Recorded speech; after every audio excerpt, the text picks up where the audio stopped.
Party people in the place to be, live from 58 Dream Street. We're James with Games. Happy Saturday, everybody. It is a momentous day. Oh, hold on. Push this camera back a little. There we go. There we go. That's a bit better. Okay. A momentous day. We are starting a new adventure together. We are diving in. We're heading to the Forgotten Realms.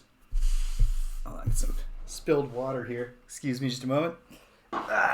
Okay. We are diving into the Forgotten Realms. We are going back to the late 1980s when the first ever RPG video game adaptation of Dungeons and Dragons, or Advanced Dungeons and Dragons, as it was known, was released. And so here we are, and I'm excited. I got everything I need, I think. Got my numpad, because there's going to be a lot of grid-based movement with diagonal movement options in the tactical combat. I've got... what else do I got? Oh, you know what? Hold on a sec. I have to implement a rough fix for a thing that I understand nobody but me cares about.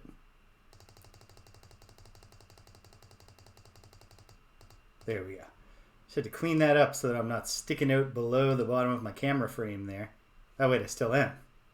One moment. Click a few more times.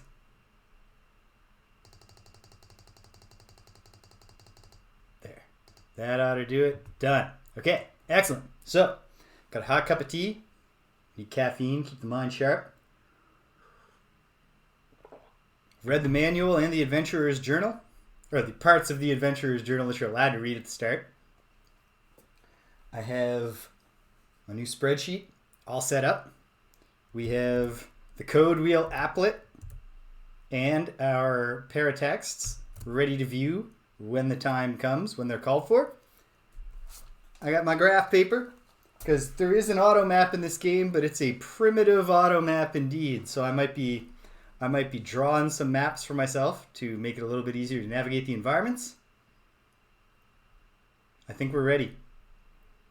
So we're heading to what I understand is the Moonsea region of the Forgotten Realms, and specifically to the nascent city of New Phlan, which has quite a backstory, which I have read now twice. I'm not promising that I retain enough of it to give you a detailed rundown, but I think I can tell you everything that we need in order to have fun together here. Okay. We're going to have to mess around with the animation cycles, or the emulation cycles, sorry. Make sure that we get them right. But so far, I guess, so good. Here's the game loading up. All the credits. Big team working on this game, relative to the time. And here we are. So this game came with a code wheel that you rotate, much like Star Flight. There we go. I believe this is actually hacked so that if I just hit enter, it'll just let me play. It doesn't actually care. However, I'm not certain that that's true, and then we're not dealing with a Starflight-like case where the copy protection works by letting you start and then sabotaging your game. And so, let's just do it. So, it asks me first to find the rune that looks like a C with a dot in the middle. That's this one. Then it asks me for the rune that looks like a crooked table with a square on it. Sure. That's what we'll say it is. Right there. And then it wants me to read the all dots line, which says Efreet. Thank you, code wheel. Our password is Efreet. We're in. Okay. So, I've created I, in conjunction with you, the viewers, have created 4 of our 6 party members. So we already have a save game. Ignore the B and the J. I did play about 2 hours of this game a year and a half ago. And I don't know why I used the A, B, and J save slots, but so I did.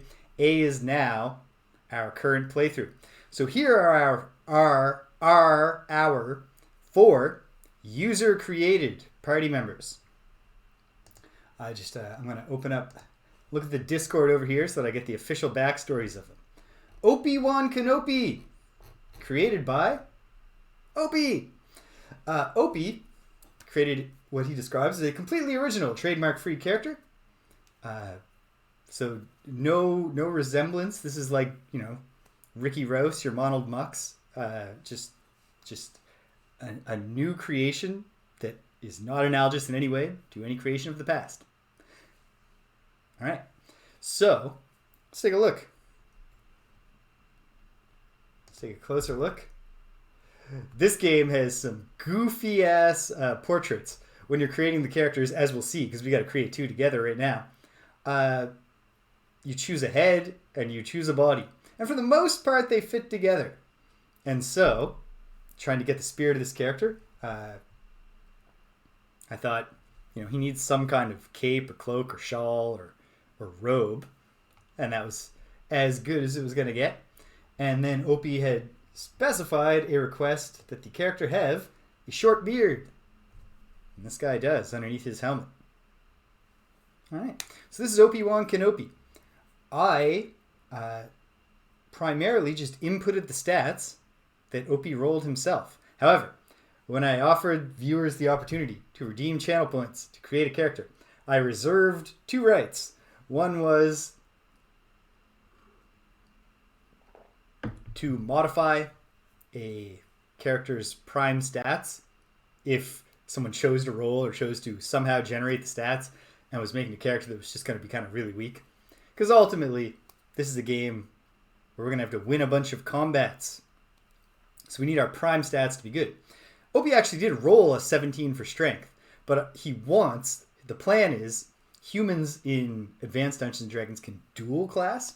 So instead of having two classes that they're simultaneously leveling up in as they go, they start in one class, and then at whatever point you can say, all right, I'm dual classing, and then you retain the levels you gained in your initial class, but all your forthcoming levels are in a second class. As you might have gathered, Obi-Wan Kenobi will be a magic user eventually, so I boosted his intelligence just a little bit. Well, by 3. And other than that, yeah, this is Opie's character, and yeah, cool. Who else is on the team? Sir Waffle of Syrup. I couldn't fit his title, his full title, the Sir and the of Syrup. So I thought that probably this Waffle Syrup, this Sir Waffle of Syrup, is an honorable knight, and it's more important to him to declare his allegiance in his form of dress than to declare his title. Maybe I'm wrong. Waffle Syrup will let us know. So, Sir Waffle of Syrup, let's take a look. He's an elven magic user, age 180. He's a fighter magic user. So he's multi-classed. Non-human races, multi-class. They have more than one class that they level up in simultaneously. And so, he's an honorable knight from the House of Syrup. I don't know enough about the Forgotten Realms to decide where that might be located, but so it goes. And he serves specifically Lord Maple of Syrup, who granted him magic powers. So he started out as just a fighter, as a knight, and was then imbued with the ability to use magic. And he's lawful good, and he does not like pancakes. He is a waffle man. No word yet on how he feels about French toast. But we'll ask WaffleSyrup if and when he shows up. You might think that I created this one, the character named James, but it is not true. Hold on, is my microphone doing the thing? I'm not competing with anything, so it's probably not a big deal if it has been, but no, it's not. We're all good. I moved the microphone a little closer to my mouth. There we go. Feel better about what the bars look like.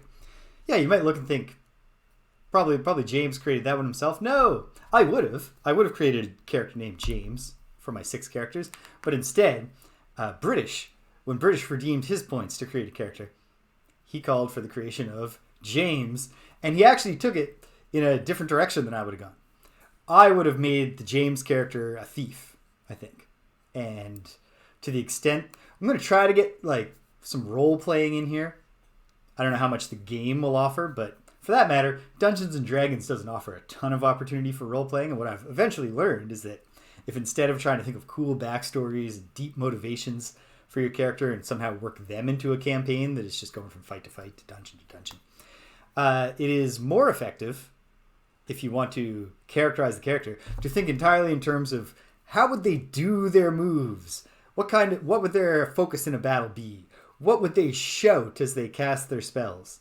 And that kind of stuff. So we'll squeeze it in if we can. And what I would have done with the James character is made him a thief and had him be a self-insert in the sense of he's just like the audience identification character, where he's kind of like, man, these Forgotten Realms are crazy. What British requested is that I literally be the Avatar. So the Avatar went through a moon gate, and instead of winding up in Britannia, he wound up in the Forgotten Realms.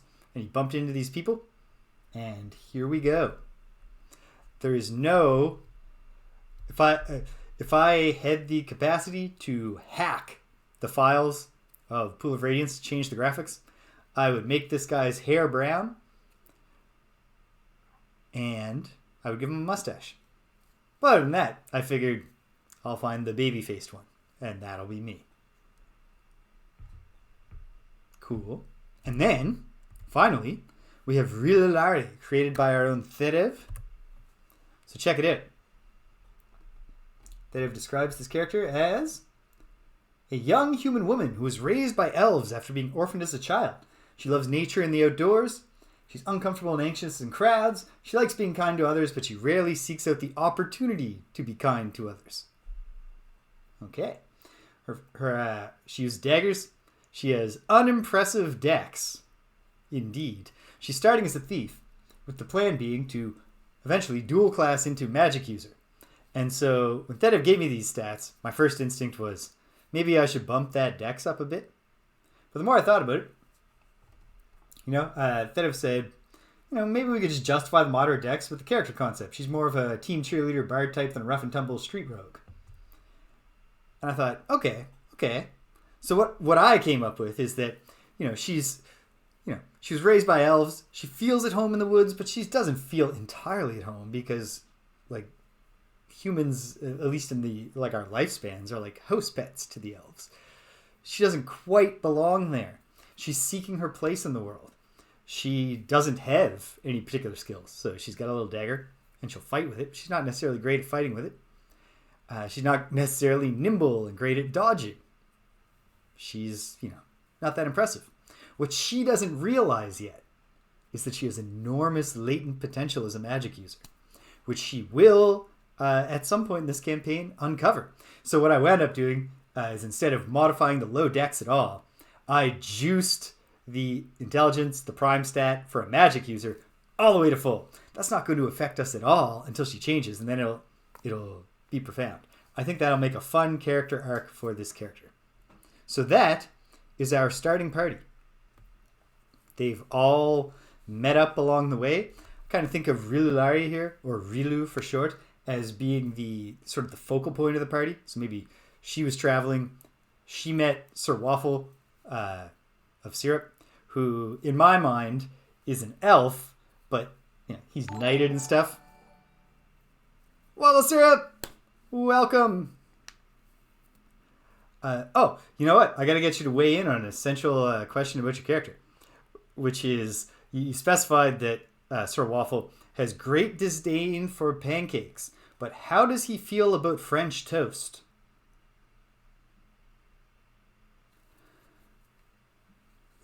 Who knows if this will come up, but it could.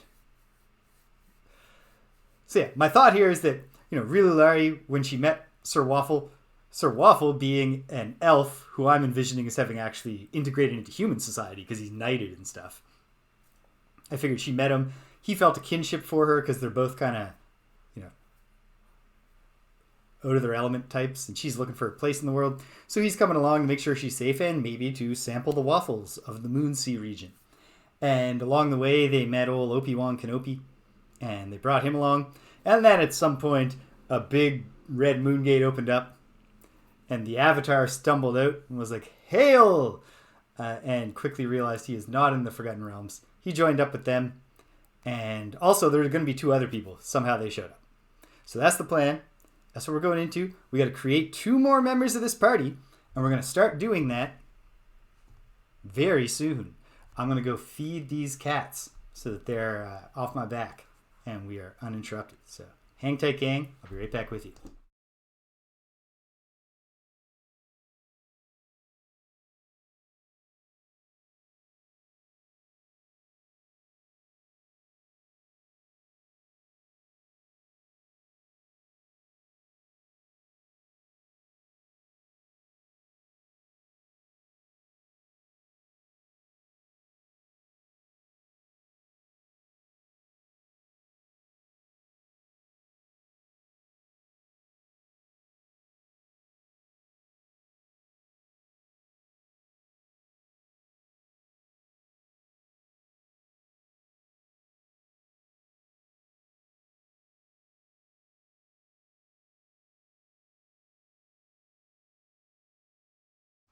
And we're back at it. He's not particularly fond of French toast, but he also doesn't have the same sort of animosity towards it. Okay. So he obviously, so there's a clear tier here. Waffles top tier. French toast in a pinch. Get the fuck out of here with this pancake shit. I have a little bit of CSS work to do for next week. I've customized the chat to display in the game font, and to in order to accommodate that, I got the names up above the messages, but the names are just like bumping around. They're not maintaining a consistent alignment. I don't think it's going to be that hard. It's just I didn't think to do a test message that was longer than a line in time. So I noticed the problem, but it was too late. Okay, here we go. Just filling up my tea. What's left in the pot? We have to create 2 characters. Yeah, see? If you don't type a long message, you stay left aligned. But then when you type a longer one, the longer it gets, like if you type a message that is not a full, doesn't go into a second line, but that is longer than just test, it'll move you some. So I'll figure it out. And next week it'll look great. But now it looks okay.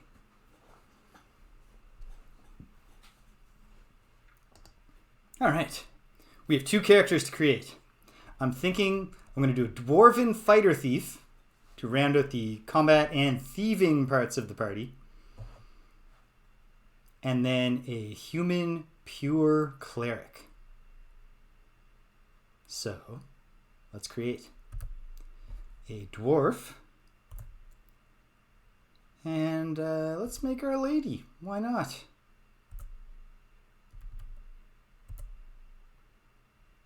And she will be neutral good. Oh, congratulations. Which ending did you do? All right.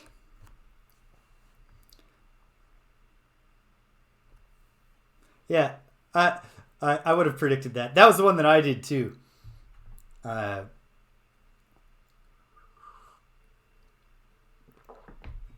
realizing. You know, I wound up on that track, and it was really good, and I liked it.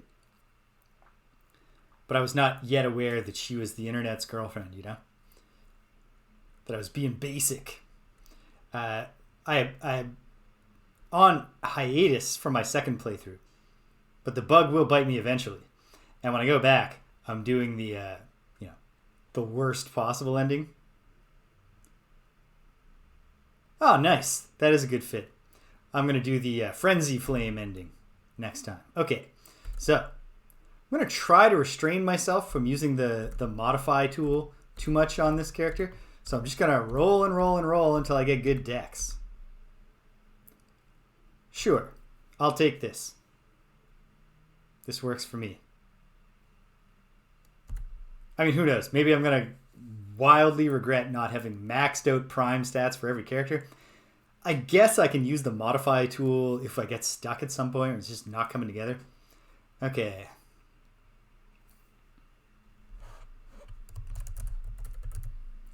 Name her Badonka.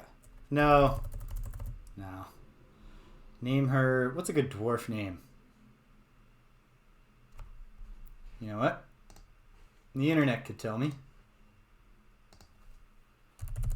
Forgotten Realms dwarf names.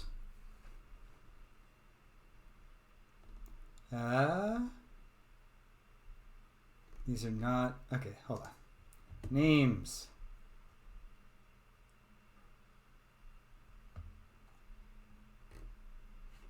Actually, okay. Now that I've looked at a bunch of names, I'm into the name Badonka. I think it fits. Obviously, this is not the portrait and head and body combo we need. So we got to find... I think this is probably the head that will work best for a female dwarf. No. Nope. Nope. Nope. I already used that one. Too silly.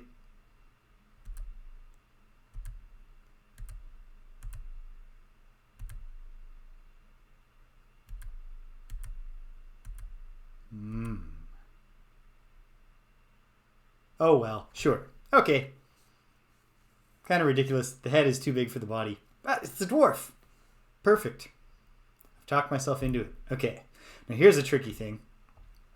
You cannot go back and look at the sprites you've designed for your characters until you're actually playing the game and you get into battle. So all I have to remind me what the other 4 party members look like to distinguish them is to look at the lists here. Vedev, green brown for Rililari, brown and white for Opi-Wan Kenopi. Waffle syrup did not specify, but I feel like I used yellow and brown to create a waffle and butter and syrup aesthetic. I'm not positive, but I think I did something like that. And then I also don't remember, because British didn't specify to me, what I did for myself. So I guess the big advantage here is that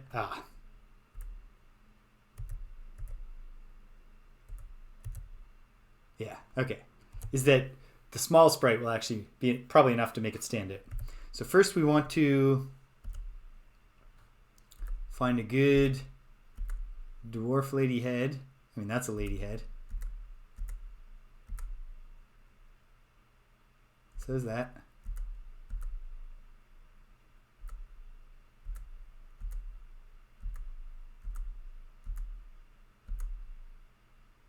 I think I'll do this one to get a little ponytail. That'll stand out. And then weapon-wise, she's a rogue. Let me remind myself. Which go right to the back of the adventurer's journal. What weapons can thieves use? Clubs, darts, daggers, darts, slings, one-handed swords. I'm just going to use a scimitar. Okay, so keep the head, go to the weapon. No. Looking for something that looks like a scimitar. In a pinch, I will just go with the stabby thing there.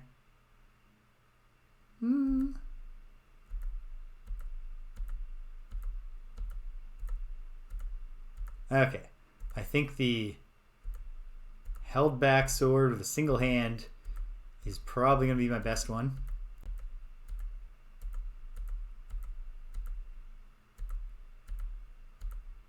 And so I will find it again and we'll keep it. Okay. We're satisfied with that. And now the colors. How about... Well, start with her hair. What kind of hair can we have? What would be good? I don't know that I have anyone with black hair. What if she's got some real crazy hair? I don't know. In the sprite, she's blonde.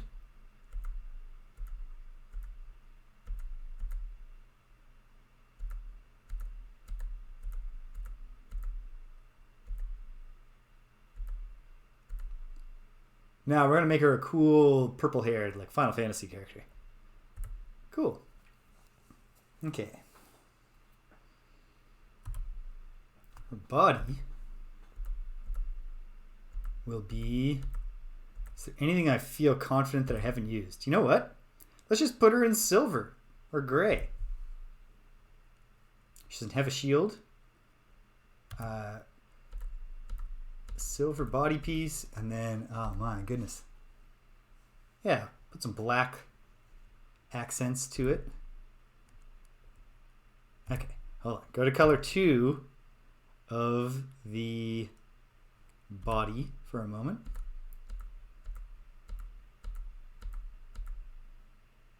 Yeah, I think I'm just going to keep it clean with this character. I'm not going to change face color because you only get silly options.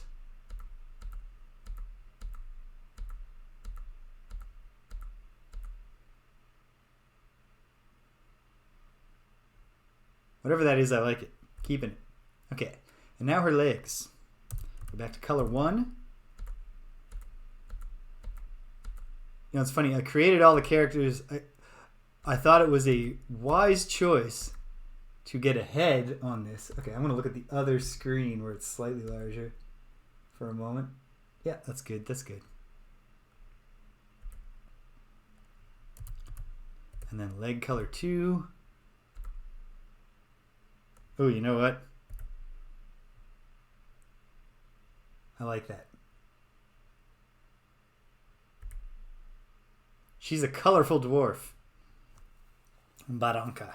Lady Badanka here. Okay. Great.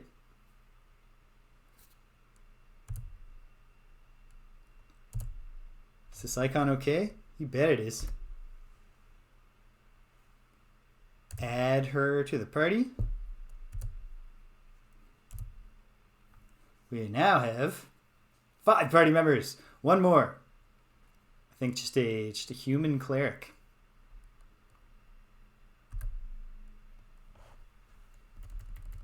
Just a pure cleric. And yeah, let's keep it gender balanced. Why not? 3 and 3.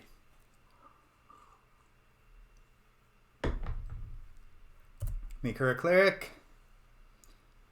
I think lawful good makes sense for a cleric. Now, I want high wisdom.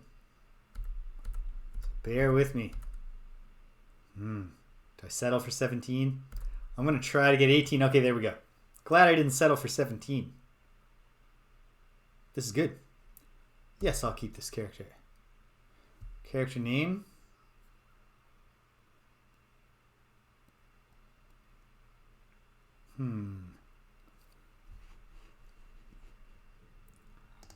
Here's a naming strategy. What are the names of female saints? Kateri. Saint Kateri Tekakwitha. Kateri. I like that. Works for me.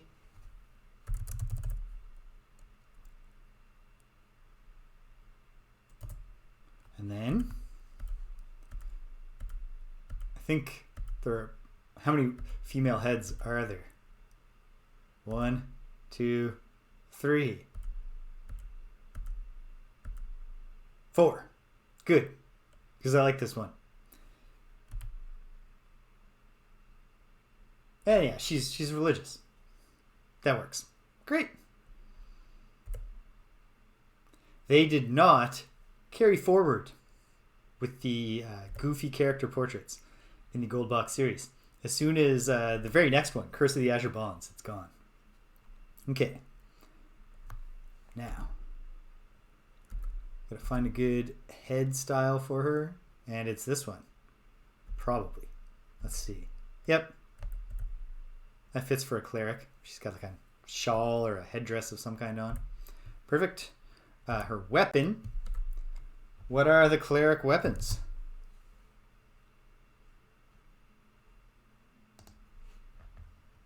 Cleric weapons are clubs, flails, hammers, maces, staves. Well, flail is the coolest option of those. So let's find a flail. Very good. Except I think...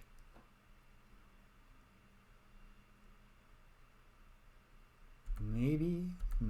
Okay. Those are my flail options. I think I'll do flail and shield for her. Or did I do that for the avatar? Oh no. I think I did use a flail also. You know what? It doesn't matter.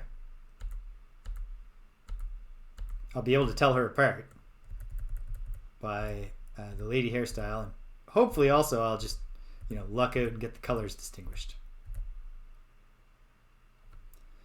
All right. Keep that. Exit. Wait, hold on. Parts. Oh, no, hold on. You got to change weapon to get to the robes. Because the robes instead of pants.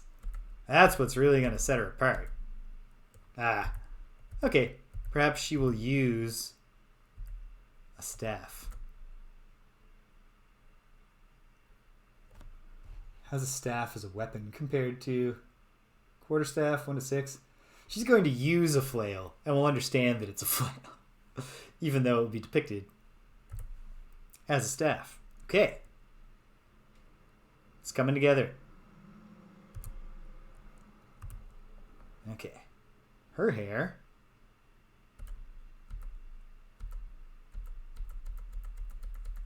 Cannot be seen. So I cannot modify it. At least not hair color 1. What about the staff? Ooh, I can change the color of her staff or flail. I like that. I should have done something like this in hindsight for the James character's weapons, since magic weapons in Britannia all have the glowing blueness to them. But alright. I think that's good. That's good.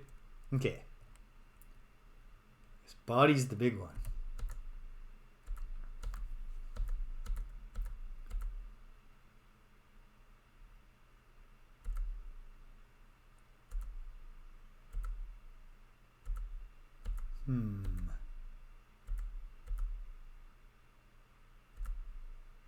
I like deep blue.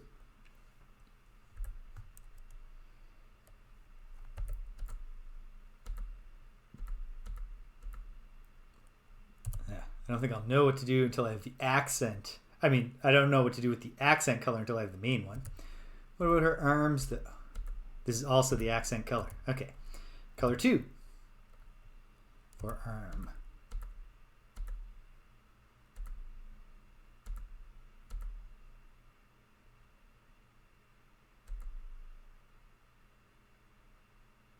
Yeah.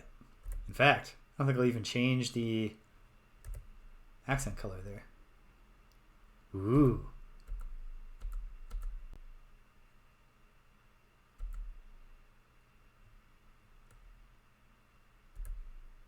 Actually, I think I will change the accent color.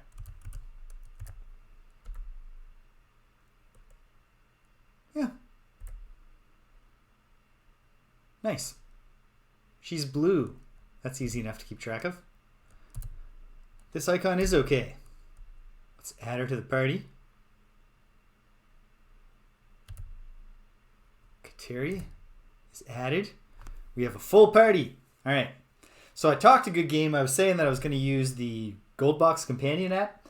I was going to use only one feature of it, specifically to add the fix command to the camp menu in this game, which is introduced in Curse of the Azure Bonds and carried on forever, which just takes care of the tedious process of rememorizing healing spells and resting repeatedly until you've healed back to full health. Turns out Goldbox companion features do not come a la carte like that. So we're going in pure. We're keeping it real. So the story so far. The Forgotten Realms. Here's my understanding of the broad idea of the Forgotten Realms. First of all, it's an overstuffed setting so that it can have all kinds of different flavors to fit different people's campaigns in different locations.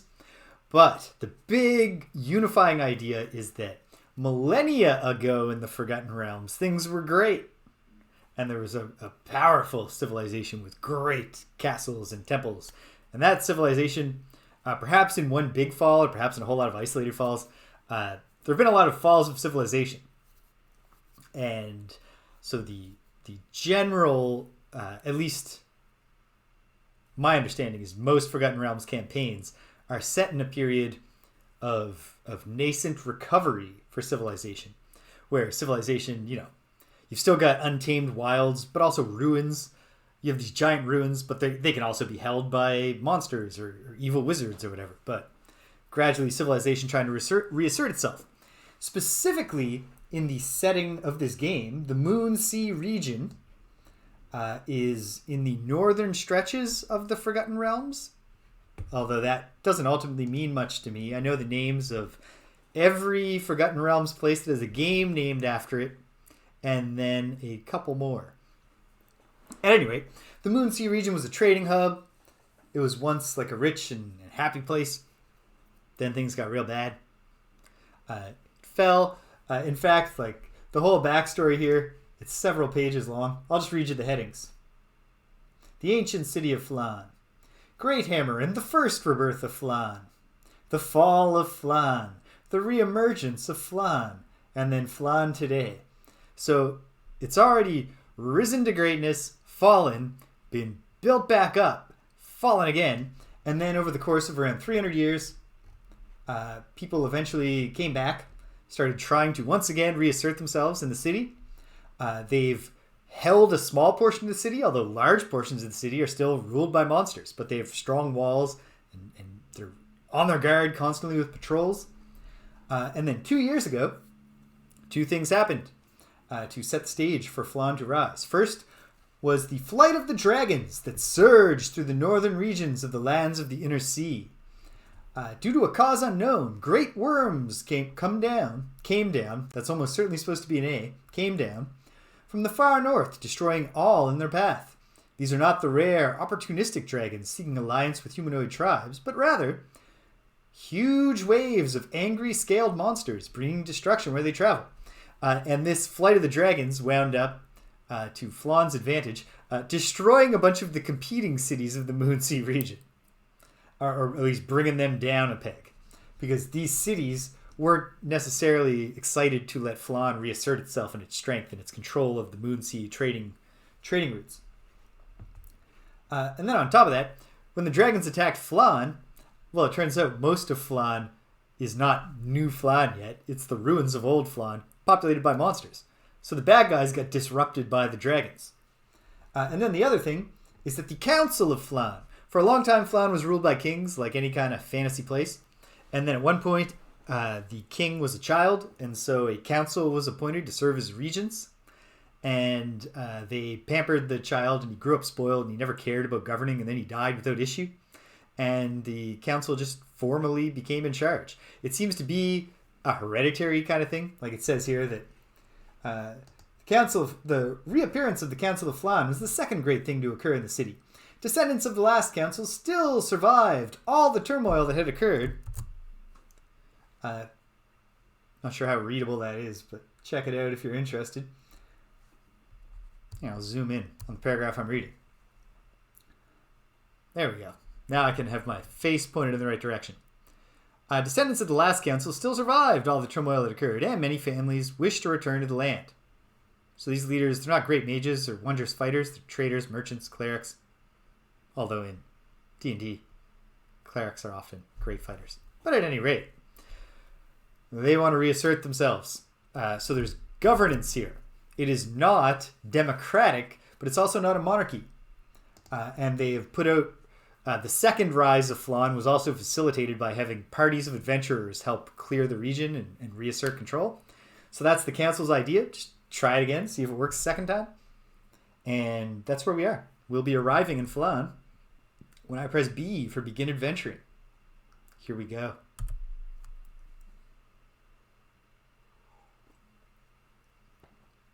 Greetings, courageous ones. I'm Rolf, appointed by the council to introduce newcomers to the fair city of Phlan. If you will accompany me, I will start the tour. All right. We'll see how this goes. CPU cycles wise.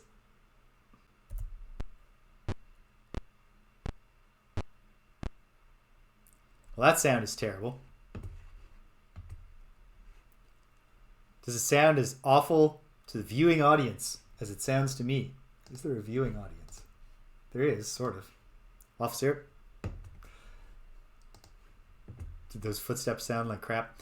You now face an entrance to the Temple of Tyr. There are 3 temples in Phlan: Tyr's, Sunes, and Tempus.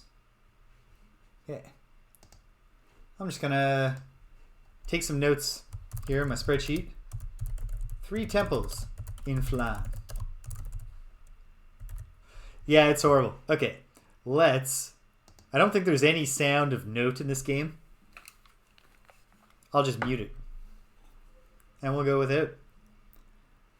But yeah, that was the sound effect of footsteps. Okay, we now face an entrance to the Temple of Tyr. Alright, 3 temples. Tyr's, Sunes, and Tempus. Tempus is, I guess? I don't know. Tyr's is the largest, and it houses Bishop Braccio. If you will turn around now.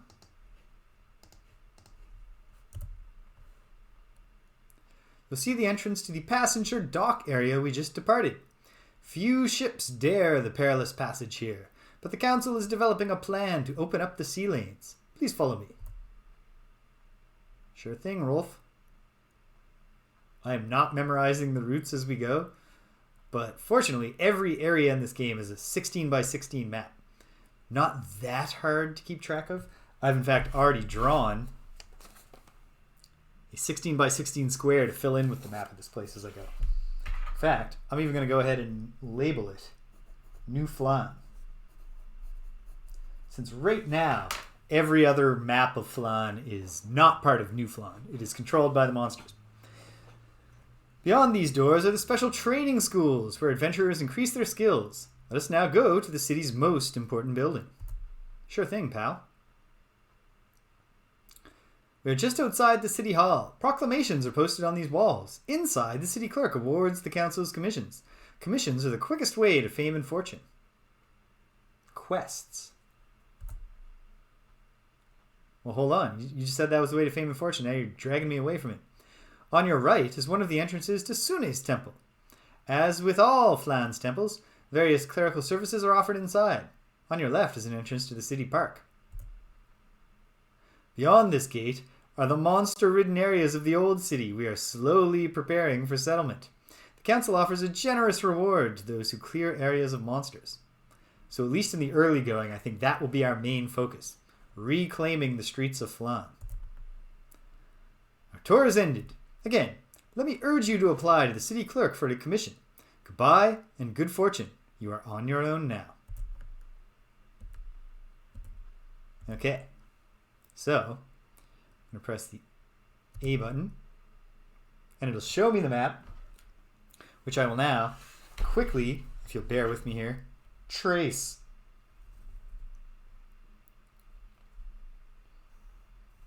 You can see the ways in which this is really, really helpful compared to what a lot of the games of the late 80s were offering, and yet, at the same time, not as helpful as it could be. It does not indicate doors. It is not going to fill in the doors as we find them. It does not label anything. Oh, hey. I think I've discovered some good news. I was wrong. These are 16 by 16 areas. I believe these are 12 by 12s. Wait, I could be wrong about that. I better just erase the borders and fill them in as I go. As I discover them. I'm not sure if the no, I can tell that the auto map is not showing me the whole area. So it probably is 16 by 16. In fact, at one point, I think on the coordinates, I could see a clear declaration of a 15. But okay. Ding, ding, ding, ding, ding. And then right here, we'll have a line that goes all the way down there. Over, down, back over, up. Cross that off. There's that. Then a larger square. A larger square. I ran out of time. And I'm not sure really how much more exciting this would make the process of dealing with me drawing my own maps. But by next week, I'll get my second camera set up like a document cam so you can watch me draw the maps.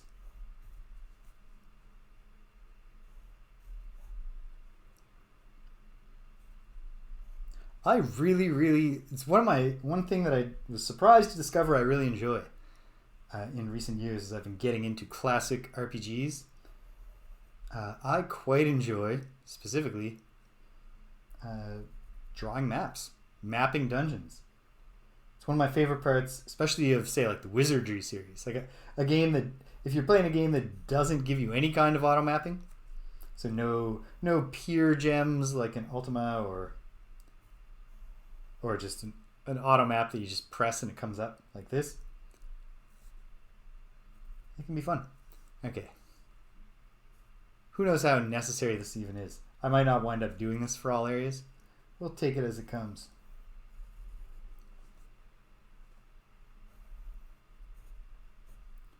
Doot. And doot. Okay. And I'm currently at 1-4, so I guess that would be 0 and 0. So I think the numbering proceeds from the northwest. 1, 2, 3, 4, 5. 1, 2, 3, 4, 10. 1, 2, 3, 4, 5. 1, 2, 3, 4, 10. And then just on the other side here. Actually, I don't know where the bottom is, so won't put the bottom reference numbers yet. Okay. Awesome. Let's explore Phlan. I think before we get down to any kind of... Do I toggle off like that? Yes, I do. All right. First thing that I need to find, I believe, is a shop. You're now outside the city hall. The city clerk waits inside to award commissions. Proclamations are posted on the walls. In your journal, you note proclamations. Uh-oh.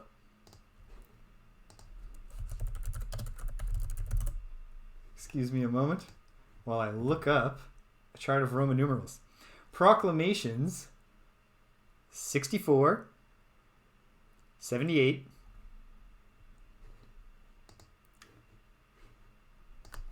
okay, wait. Proclamations, we have 64, 78,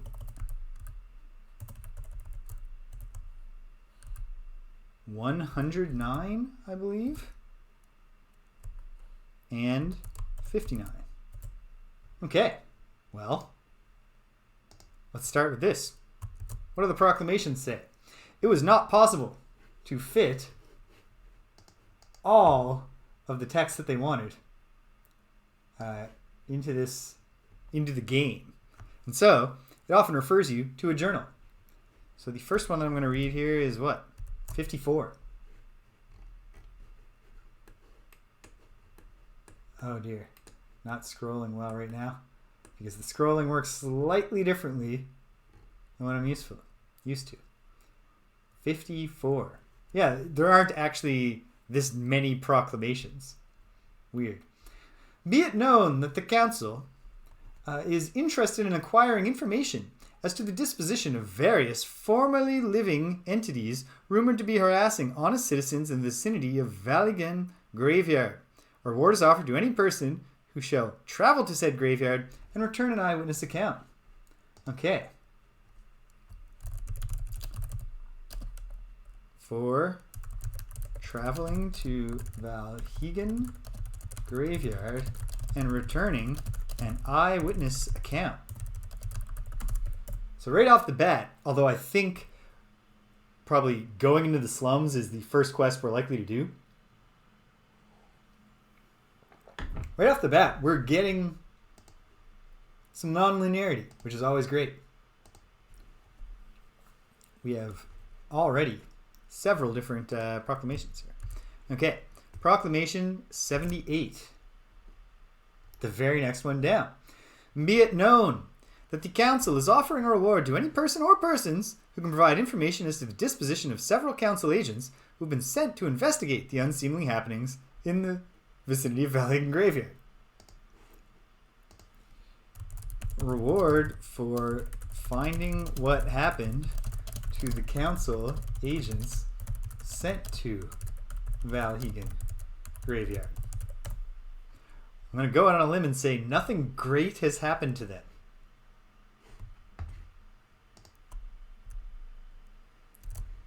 Proclamation 109. Be it known. Oh my goodness, what? I had a Skype call with some people. The result being that I'm just getting absolutely, oh my god, leave me alone. Getting spammed. I don't even know why this is a thing on Skype. That random bots are trying to be like, I would love to have sexy chat with you. Well, I don't want to have sexy chat with you. So we got a problem. Be it known that the council is offering an inducement to any individual who shall serve in the rescue force for the mercenary band of Taimalg the Invincible, which has disappeared inside Valhagen Graveyard.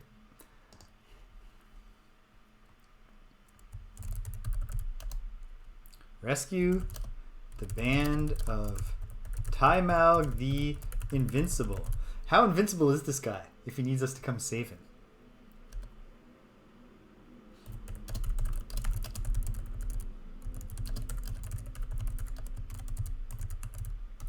So definitely, this Valhagen Graveyard is bad news. And then, finally, Proclamation 59.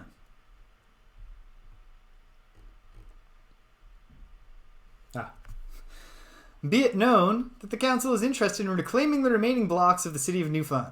To reclaim said blocks, they first must be cleared of monsters, vermin, and other uncivilized inhabitants. To this end, the council is offering a reward to any person or group who is responsible for clearing any block of the old city. Great.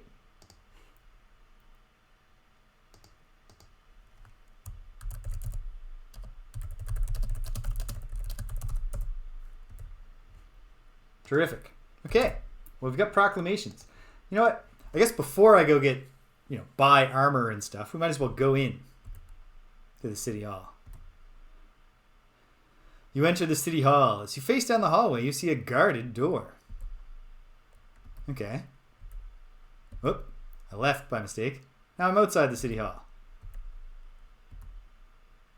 I think... Oh my goodness.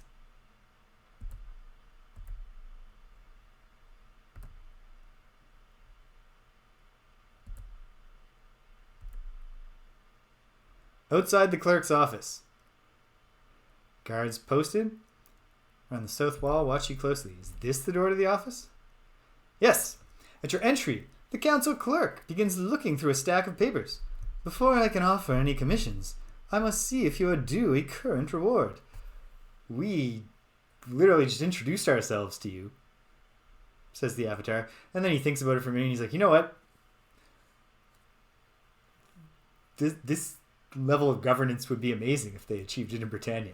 Checking records, keeping track of things, knowing what the fuck is going on. I'm a big fan already of this Council of Phlan. My old buddy Lord British could learn a few things. Sir Waffle's just curious about whether these rewards will entail any waffles and or syrup. Clerk shuffles through her papers. On the matter of commission, she says, I can offer the following. The slums immediately to our west need to be cleared of monsters. Clear the slums. Sokal Keep on Thorn Island must be cleared. Okay, so these are separate from the proclamations, I guess. I'll start a commissions list.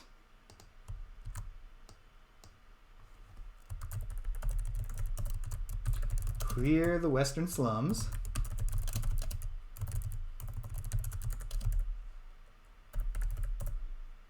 And clear Sokal Keep on Thorn Island. Had the Sokal hoax happened at this point? probably, even if it had, that's not a reference. But who knows? Oh, great.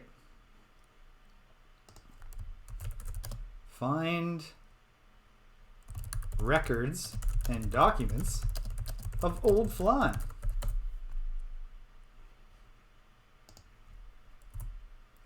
These are all the commissions currently available. Thank you. Thank you very much. Okay. So, the way is blocked. You're intercepted by a council guard. Halt! Your presence is not authorized. Leave. Do you leave? After pointing out, sir, you look you brothers with my man Canopy here? No, you don't have a sense of humor? I think we should leave. I did not mean to start any trouble. Okay. Great. So, if I'm at 4-3 facing south, I'm looking at the city hall, which means 1, 2, 3, 4, 1, 2, 3, city hall.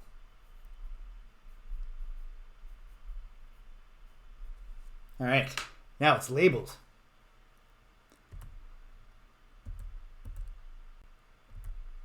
Now,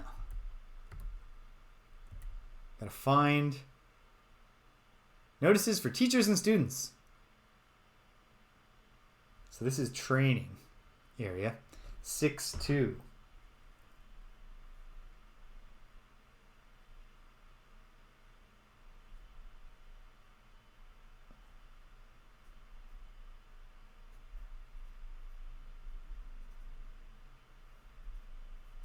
Trainers. Okay. Well, we're definitely not ready to train yet. Training is the process by which you level up.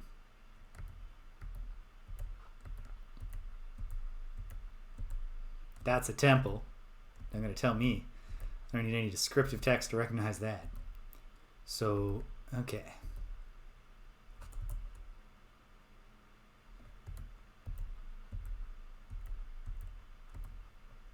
What's this? This might be the park that I was told about.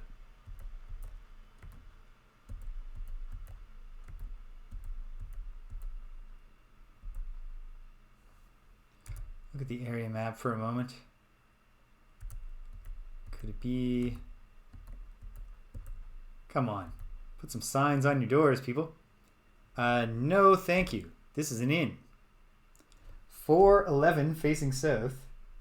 1, 2, 3, 4. 1, 2, 3, 4, 5, 6, 7, 8, 9, 10, 11.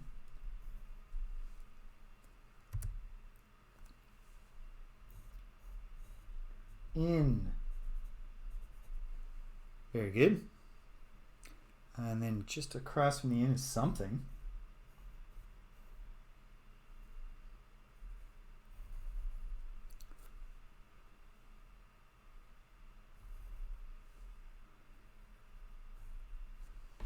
Very good. All right.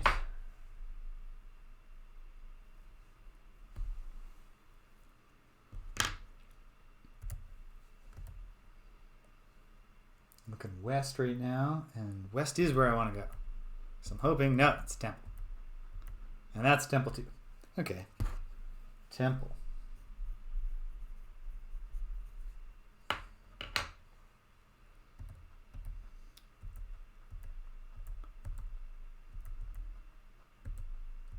What's this? This is the park. Park.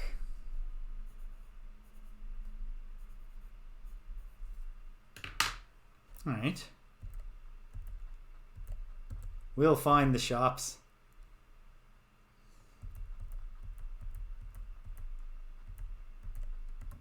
Let's look to the east of the city hall. Notice the training. Of course it is. Okay.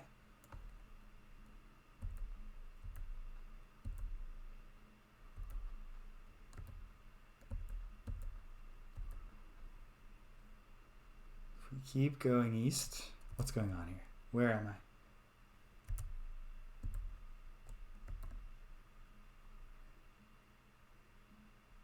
Okay, so here's another temple. And is the temple shaped the same as the last one? It is. Helpful. Well, not exactly the same, but fairly similar.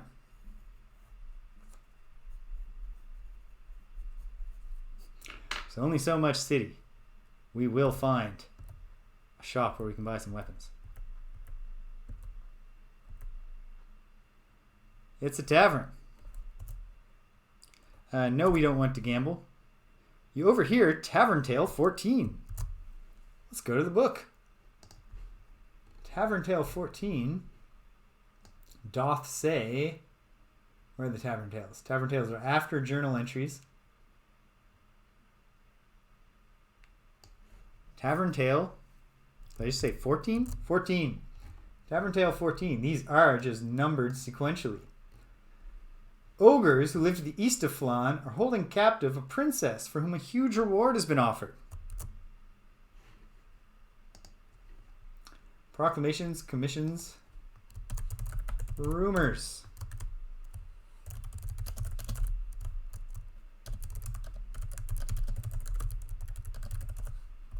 Ogres to the east have a princess captive. Good to know. Okay. I don't think I ever went into a tavern. What's this? A shop. Arms and armor. Heck yeah, sir. Boy, I wish I'd written down where the tavern was, but that's okay. Can you show me the wares? Absolutely. I think we only shop one at a time, so let's shop for Obi-Wan Kenobi.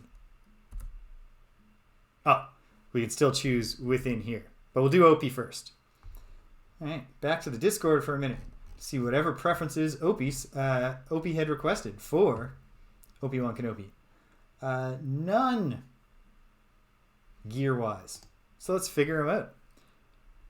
Oh, in fact, no. Let's come back to him, and we'll just make him unique after I do the ones that I do have at least some thoughts about. Rililari, I know, will be using daggers. Okay, so let's look at all these options. So here's a funny thing. They don't do this in all of the gold box games, from what I understand.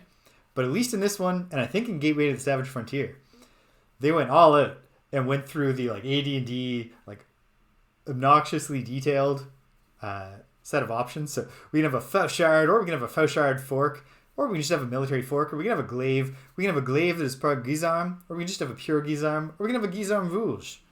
I assume we can also just have a Vouge. Halberd? No, we can't. No Vouge. Oh, but we can have a Bill Guisarme. We can have a Bec de Corbin. Many, many options. At any rate,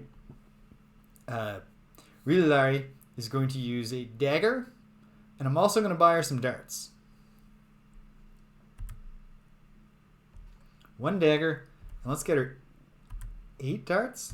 I didn't even look at how much money she has. Let's go back here, take a look. Oh, we're starting with enough money to get equipped, especially if we are thieves. So, all right, next page, please. Oh, wait, there are plenty. Okay, good. We have not exhausted the weapon options. We can have Joe sticks, which I assume are like bow sticks. I don't know. All pike, a military pick, a partisan. And if you look at the weapon staple, a ranceur, most of these are indistinguishable. They all just fall within the basic range of the amount of damage you would expect to do with a D&D weapon. It's funny. Oh, there's the pure Vouge. Composite longbow, composite shortbow. Here we are. Leather armor. Buy.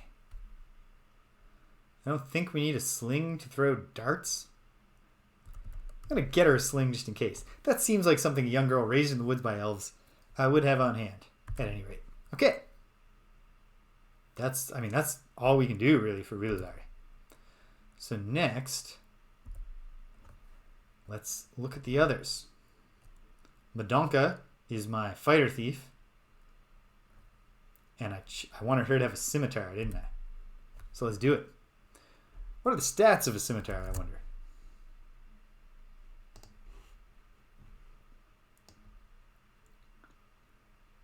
Scimitar, 1 to 8 damage. Single-handed. No advantage or disadvantage against a large enemy. Yeah, that works. Works for me. Scimitar on this page, it is not. Scimitar on this page, it is. Oops. Trying to press down to scroll the vertical menu, but most of the time you use the home and end keys for whatever reason. Oh, I've actually, I guess if I just get in, no. I was going to say, I can do this more purely with the numpad, but I'm not going to, I can't fully control the game with the numpad, so I might as well stay comfortable with the keyboard. We'll buy Scimitar. And she is a fighter thief, so she can actually have any armor she wants. So I will get to the armor page. And then let's just take a look. I don't have a clear enough recollection of what effects armor has, and in fact, that's not covered here. All right. I'm going to go out on a limb and say that I don't want the heaviest possible armor for her. So let's get her scale mail for now. And later, if someone tells me that was foolish, the economy in this game is pretty generous. Pretty broken, really, once we get going. Money won't be an object. We can re-equip as necessary. And, hopefully we'll be finding cool magic armor and stuff. Okay. Weapon and armor is what you need for a fighter thief. I guess she can have a shield, can't she? Perhaps she should. I mean, it can't hurt to buy her a shield.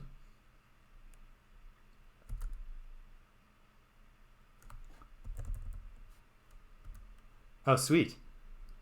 Going up at the top of the menu takes you to the bottom. Kind of thing we would take for granted nowadays, but... Okay. Kateri, who I just created, is a pure cleric who is going to use a flail. What armor can clerics equip? Any, just like fighters. Nice. Well, first, let's find a flail and buy it. What's the deal with a flail? I don't even know. Flail.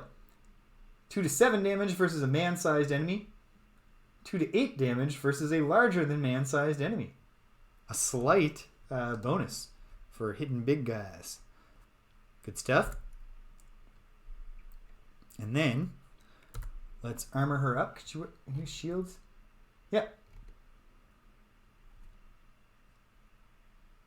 And so, I'll get her a shield. And then, do we have enough money left over for chainmail? No. Scale mail it is for now.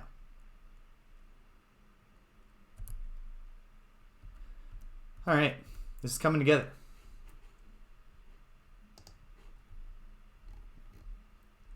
Waffle syrup expressed no preferences, but if you're here right now, Waffle Syrup, you do have the option of deciding. You just got to let me know before I've made a choice.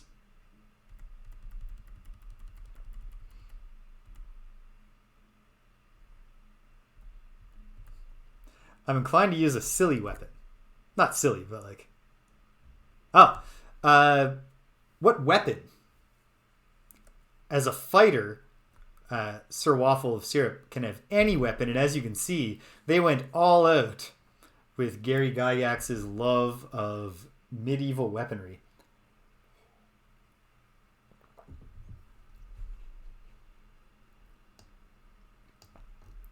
Okay, what does a plus mean? Just means a pole arm, of course.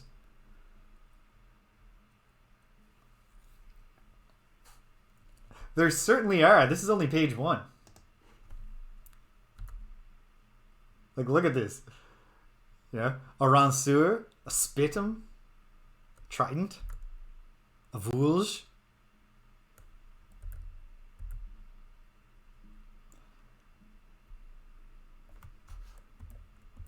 I'm looking at this. Okay, a glaive guisarm is a pole arm that'll do 2 to 8 damage against a normal sized enemy, but 2 to 12 damage against a large sized enemy. That's kind of cool. It's a loose iron hammer.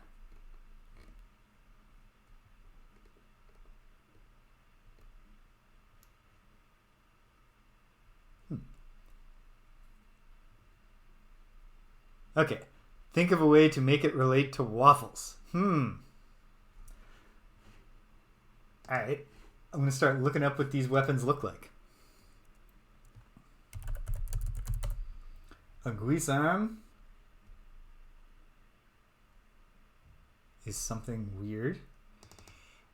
What's a vulge?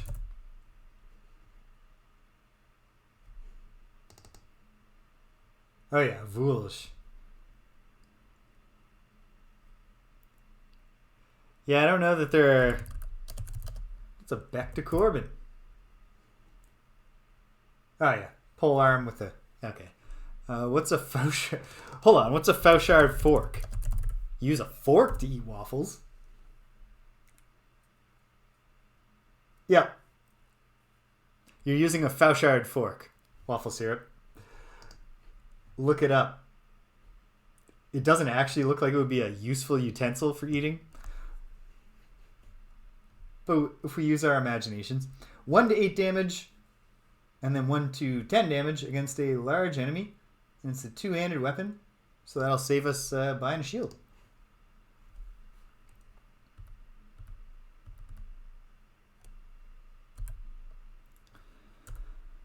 And hold on, how much did I just spend on a fauchard fork? So we have 9 platinum, 2 gold. And if we have 9 platinum, we can get banded mail. We certainly can't have plate mail yet, but we can have banded mail. Let's get it. Not enough money. What are you talking about? I didn't actually check how much money he had. Let's just go down the line then. Splint mail? Can we have splint mail? No. Could I have some chain mail, sir? Do you have any scale mail in my price range? Thank you. All right. We'll get that upgraded when we get a chance. Okay. That takes care of Waffle. So now, I believe I've done everything but the Avatar and Opie. So let's, the more I think about it, the more obvious it is that Obi-Wan Kenobi fights with a two-handed sword, right?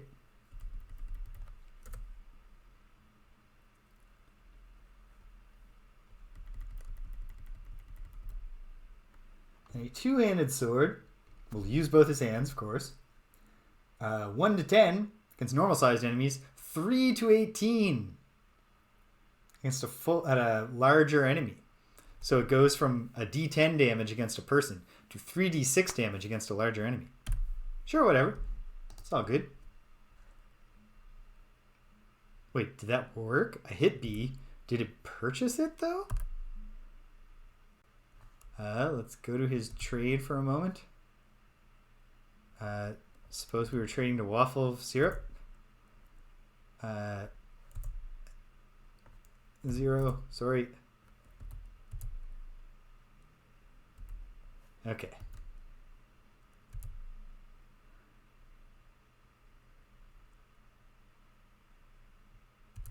Can't see his inventory from right here. Wait, if we appraise, no gems or jewelry.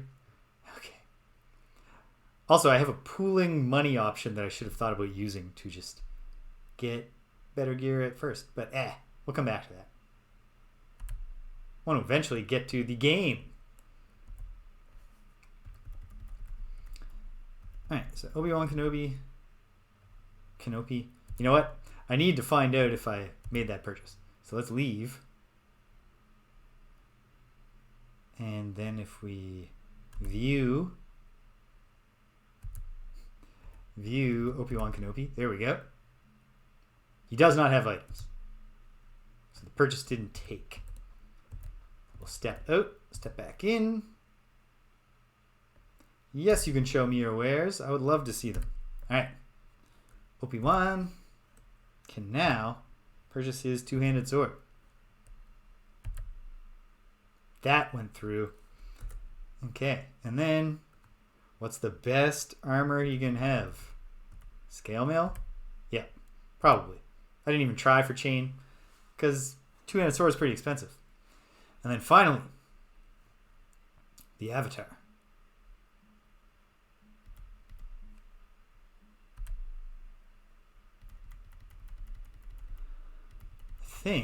Hold on.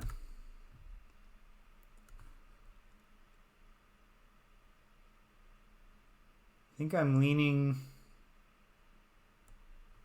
what am I leaning towards?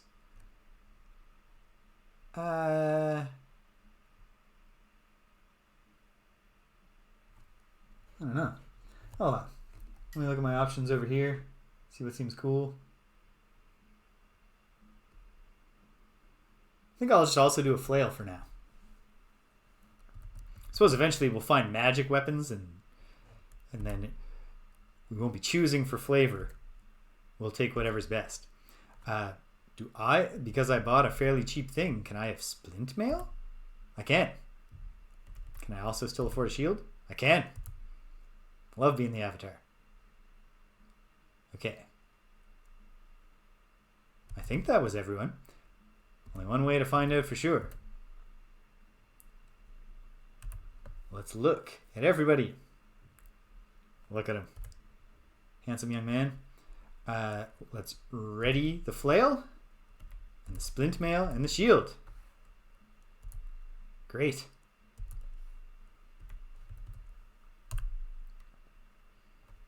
You know, for the time and for, a first go at bringing the D&D rule set, the AD&D rule set to a computer game and representing it faithfully and doing it up in a, menus, keyboard-driven menus. Pretty comfortable, intuitive set of menus, I must say. Fauchard fork, scale mail, excellent. I took the liberty of making waffle syrup very strong, although you had rolled pretty high. And you know what? I did use the modify a little bit on the avatar, but only to add, what did I add? I think I put 1 into intelligence and 1 into wisdom or something like that. Like, this was a pretty solid roll. I did nothing to constitution, and it just worked out. Okay. Obi-Wan. Ready the two-handed sword. Ready your scale mail.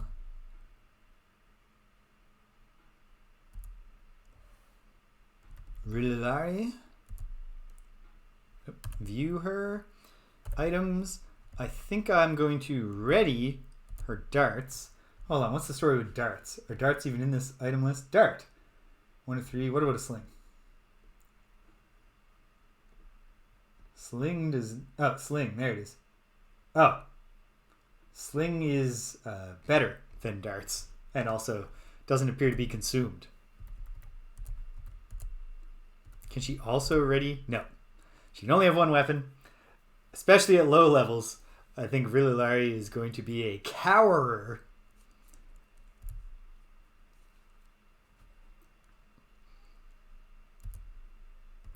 Alright, Badonka.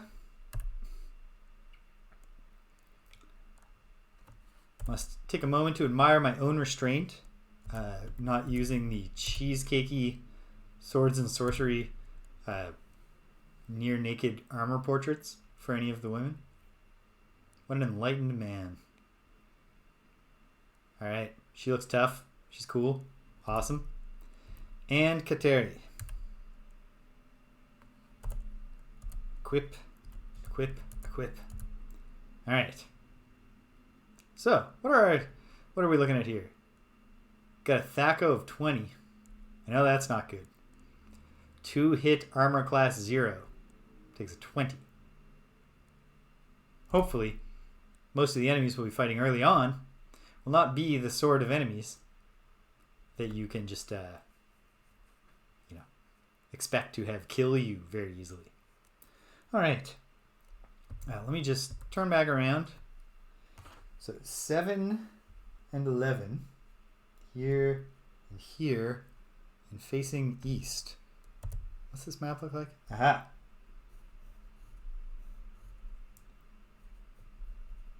Arms. Very good.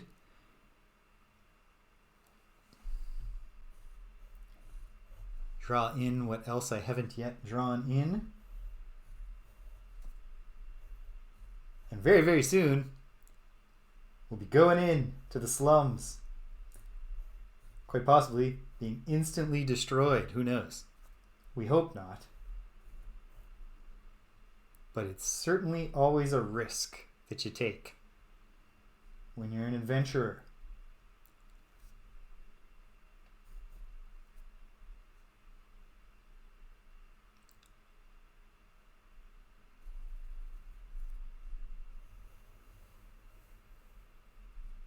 All right. Very good. Not a bad time to encamp for a moment. Party makes camp. I think we should probably not picture them actually starting up the fire. And instead, we will just say that we're saving the game is really all we want to do here. Use slot A, quit to DOS. Heck no. I'm just getting started. Just if I do get wiped out, I want to be able to load a save. Okay. Just taking a quick look at everybody's health. Yeah. ACs. So in Advanced Dungeons & Dragons rules, the lower your AC, the better. So Rililari is every bit as vulnerable as we believe she would be, especially because the whole deal with leather armor is supposed to be that your dex chips in, because you're very maneuverable, so you can be dodgier, and that would lower your AC, improve your AC. But Rililari, as we've discussed, does not have good dex. All right. Turn the map off for a moment. I just want to find out, what are the rest of these shops? All right, this is the tavern.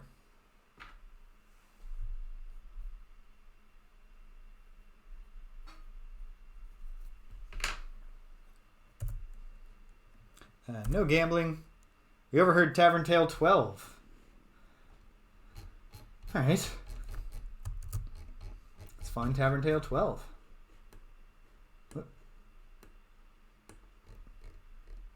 12. A bedraggled adventurer decries. There was a man called Turtle. Walls that aren't there. Living daggers. I never did figure out what was going on. Let's ignore that as the drunken ramblings of a fool. And later we'll get some kind of puzzle about turtles. And we'll be like, damn it. No, nobody wants to gamble. We're not. That's cheap. I'm not taking that. We did not overhear Tavern Tale 1. Not at this point. Okay. So what about the other doors in this complex or in this area? Offers items for sale. Can I show you something? Yes. What do you sell, sir?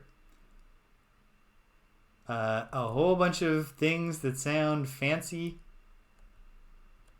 I'm not sure how much any of them matter.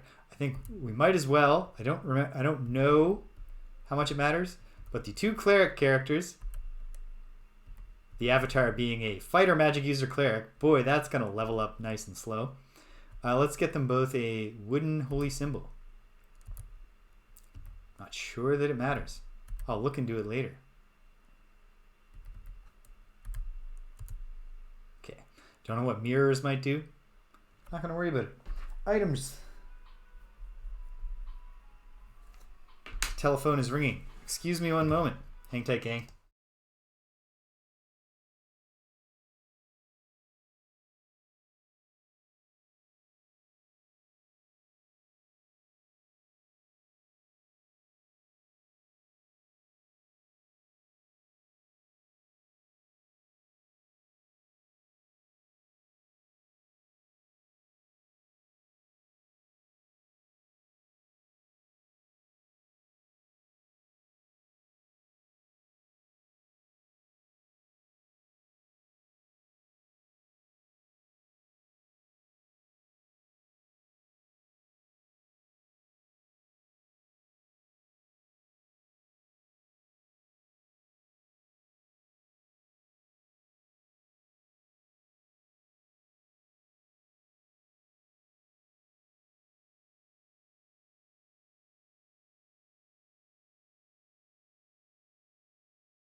All right, and we're back. Okay. We have an item shop, which I will now leave.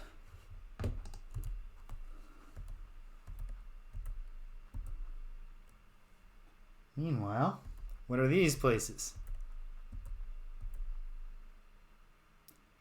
Another arms and armor shop right across the street from the other one. No thank you, sir.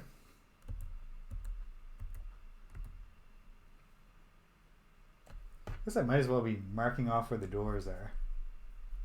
What's the point of doing my own map if I don't?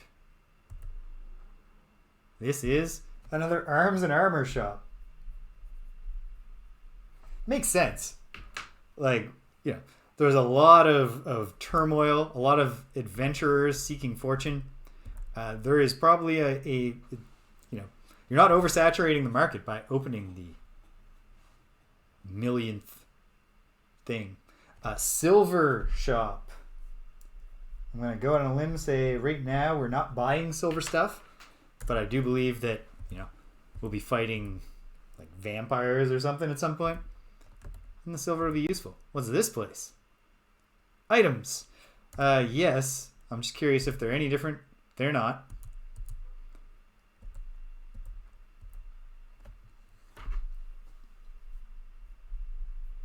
Anyway, we found the commercial district.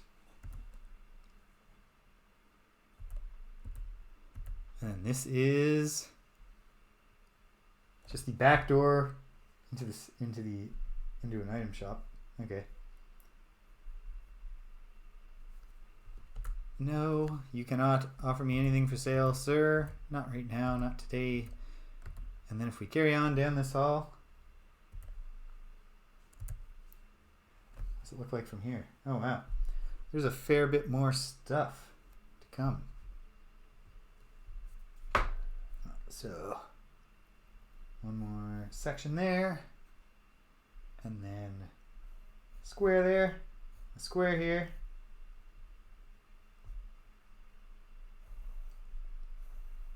One, two, three. All right, and then down here, this goes like that,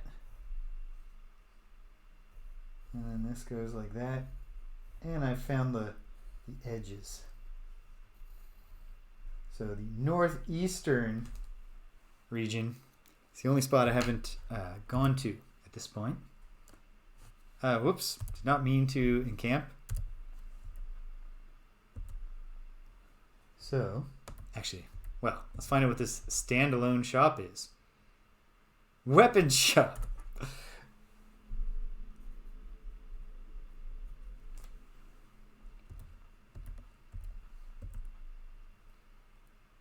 And then, what's going on here? Oh, I missed this one last spot on the map here. Oh no, I've got a thirsty cat. Gotta run upstairs and trickle the tap for that cat. Hang tight, gang. I bet within a half an hour we'll be adventuring. Hang tight.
All right.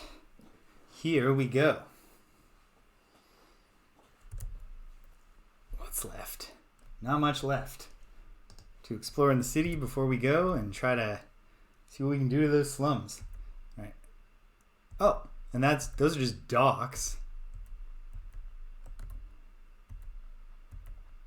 So what's this one last little place here? Another tavern.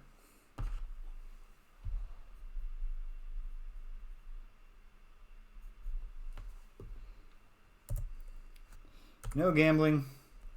And we're going to... Tavern Tale 23. Oh, it's right there. An ancient silver dragon still lives up in Dragonspine Mountains. Dragon's not evil and will help travelers who battle evil. Okay. Rumors.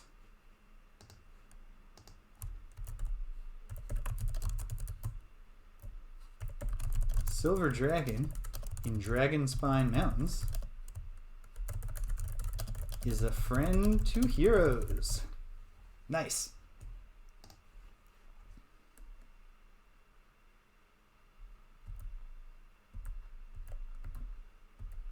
And then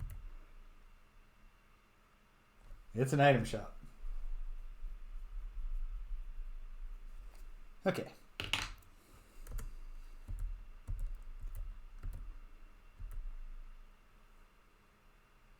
Another pier. So now we're heading north. What does the northern area look like? Looks like a lot of piers.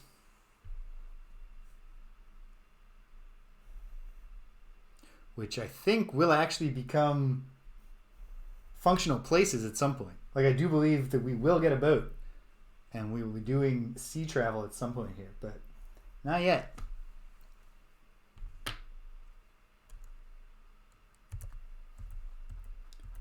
And if we come up here, to the north is the passenger dock.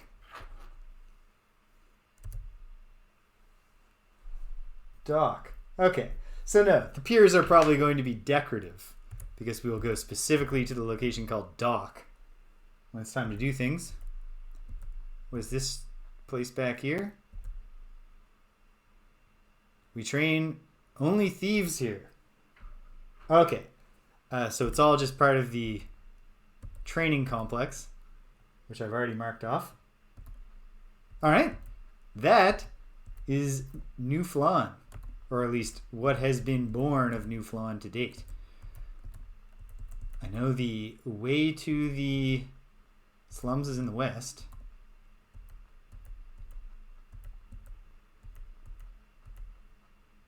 Outside City Hall.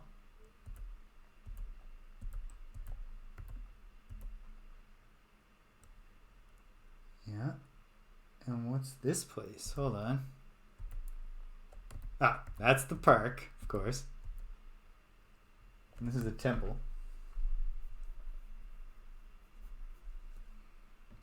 Great. Now we're by the gateway to the unsettled areas. The city watch eyes us suspiciously. One more time, we'll encamp. If you actually try to rest, I think the guards will roust you and be like, you cannot camp in the streets. No, we're not quitting Dawes. We're actually quite literally just getting started. Pour myself some water here. Oh, and indeed, as it turns out, we have a 16 by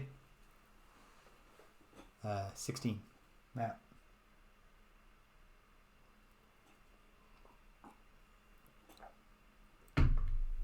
With the highest value being 15 because the northwesternmost coordinate is 0, 0.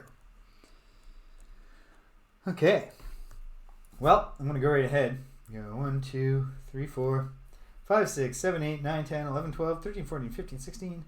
1, 2, 3, 4, 5, 6, 7, 8, 9, 10, 11, 12, 13, 14, 15, 16. 1, 2, 3, 4, 5, 6, 7, 8, 9, 10, 11, 12, 13, 14, 15, 16.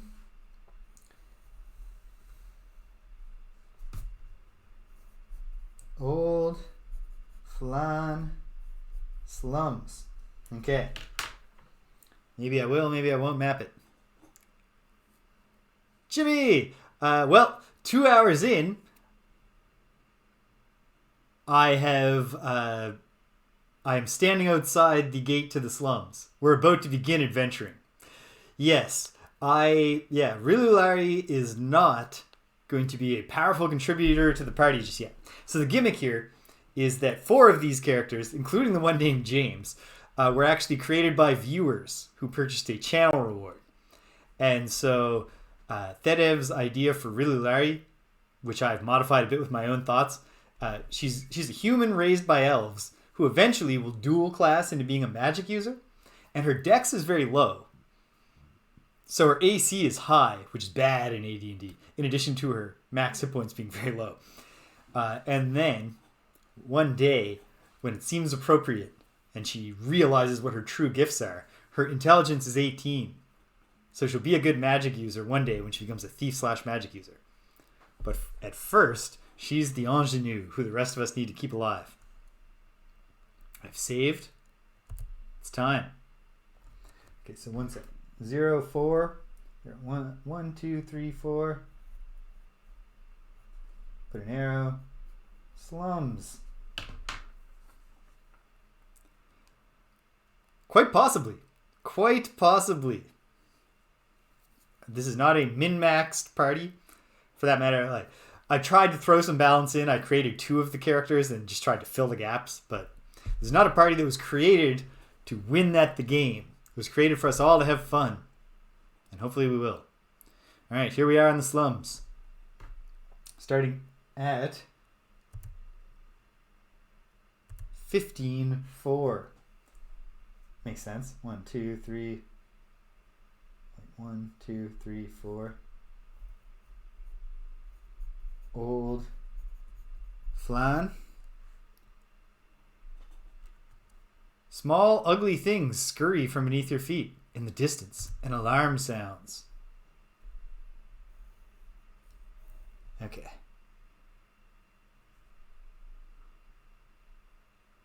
One, 2, 3, 4. 1, 2, 3. 2 and 2. And then below that 3 is a place like that, which obviously we're about to go into maybe. Below us,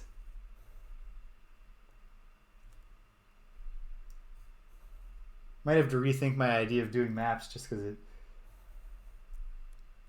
probably grinds everything to a halt. All the momentum we've built up purchasing weapons and walking around the town, it's dissipating. Right. And yet, this will be helpful in the long run. Okay, and this is a 3x3. And next to it is a 2x3. Next to that is a 1x3.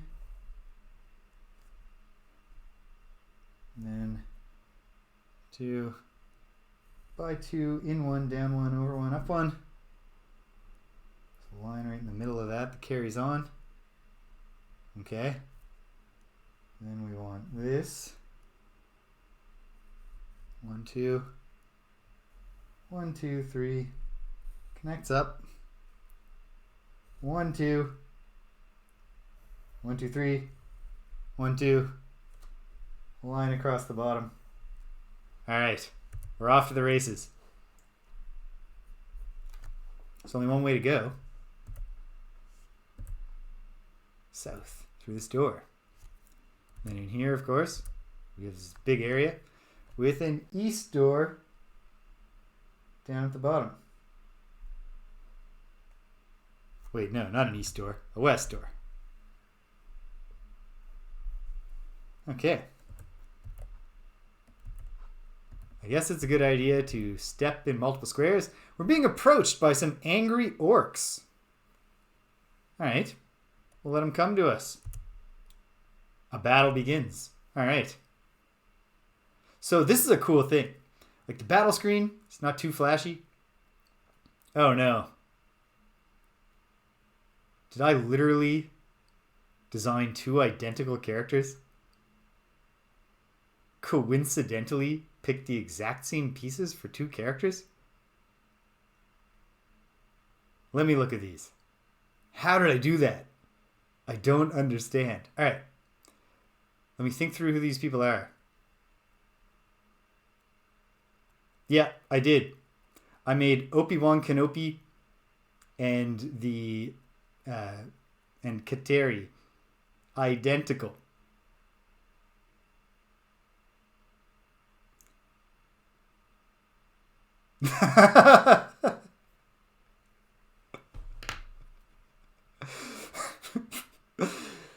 I've exposed myself, haven't I, Jimmy?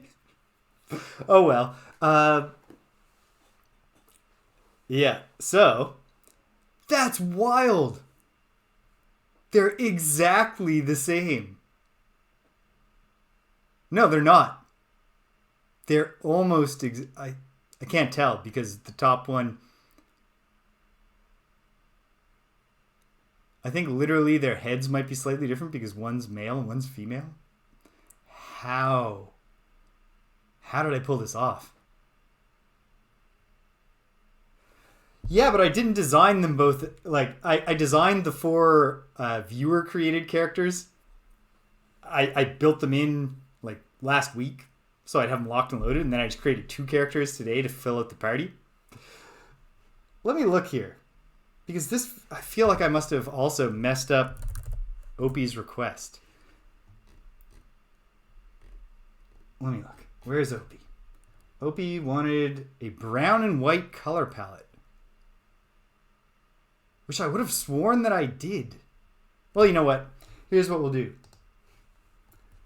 I will create a new Obi-Wan Kenobi for next time, and he'll just be slightly behind the rest of the party in experience. It's okay. Okay. Now, gotta figure out the controls here. First, view. Nope. Okay. View is to look at Badonka. Do I have to say move to make her move? Yes, I do. But if I say aim and manual, can I scroll? Yes, I can. So this is a pretty cool thing. Like, we have a very, very Spartan. Just outrageous to me that I've managed to pull this off. I don't understand. Especially because, like I said, this does not fulfill Opie's request for a palette. It feels like maybe something went wrong. Like a glitch. Because I just don't think that I don't know. Figured it. But anyway, the actual, the walls, like, this is pretty much all you get. Like some rubble on the ground and some walls. But the walls are actually generated based on the map. So, like, where the fight happens actually decides. So what are we up against? We are up against 4 orcs. This is probably a manageable fight. What I did not check, or think to check, was what spells anyone has memorized. Or if spells have been memorized. You know what? We'll find out. At any rate, Badonka is clearly the toughest. So she will take the front line.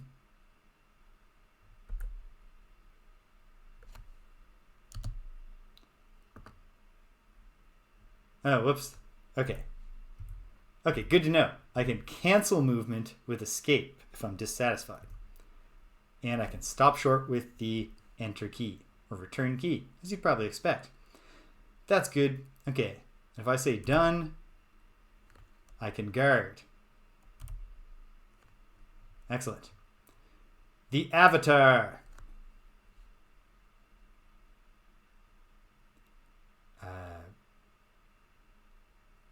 Does not seem to have cast available. So no, I don't think I have spells memorized. We're going to have to retreat back to town to stay at an inn and get spells memorized. But we'll do this fight the old-fashioned way. Even though early in a gold box game, in my limited experience, one not bad at all idea is actually to focus your efforts on, what am I trying to say? focus your efforts on using the sleep spell to put your enemies to sleep so you can just one-shot kill them as they sleep. Alright. Done. Guard. I'm guarding. So Waffle of Syrup. I'm actually like seeing it now for the second time. I'm quite happy with the color palette I came up with for Sir Waffle of Syrup. So if you look, we've got yellow representing butter. We have brown representing both waffles and syrup. We have some white on there for the white and black are the pants colors. And those represent the white, the cream or milk in the coffee. And then if you look really closely, you'll see that the accent color on the brown shirt, which represents waffles, is blue. And it's just a few little dots. It's blueberry waffles. Far more distinguished character than the identical two characters that I messed up and created. Thank you. Good. I'm glad, Waffle Syrup. It was my hope to do you proud.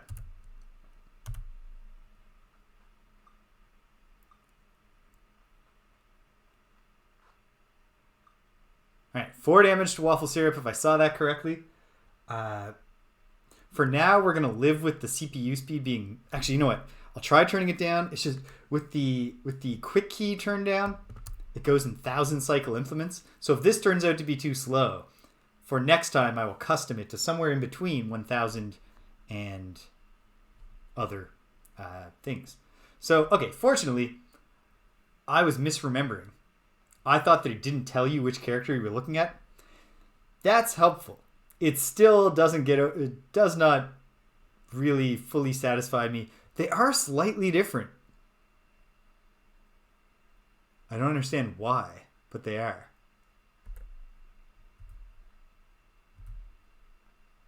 Oh no, once he moved, they're not. So I will redo Obi-Wan Kenobi, I think, next time, to clearly be holding a two-handed sword. Right? Makes sense. At any rate, he's our tough guy. But he missed. That's the thing. There's going to be a lot of missing in these early days. Kateri will be way more useful when we've had her memorize spells. But for now, I think we'll just put her here as a second line. Keep her guarding. And then Rililari, well, hold on. I don't know what the range on a sling is, and obviously she does need to cower.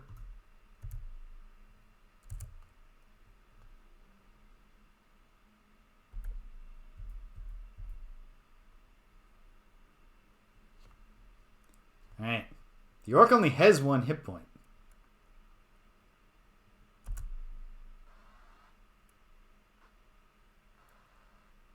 Okay. Maybe I sold Rililari short.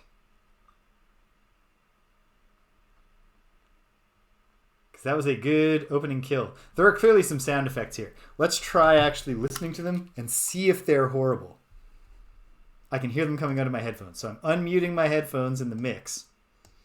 And we can decide together whether it's a good or bad idea to actually hear the music. Or not music. There's no music. But to hear the effects. Obi-Wan is just going to go for the kill. He missed. No, I hate that. I don't want to hear that in my head all the time. I'm going to turn it way down in the mix. Let me know if you want it out of the mix. I'm fine hearing it thinly through my headphones, which are on the thing. All right, Kateri. Kateri, you should stay guarding. You are... oh, you know what? She's got low armor class. Let's get her in here. Let's get her in here.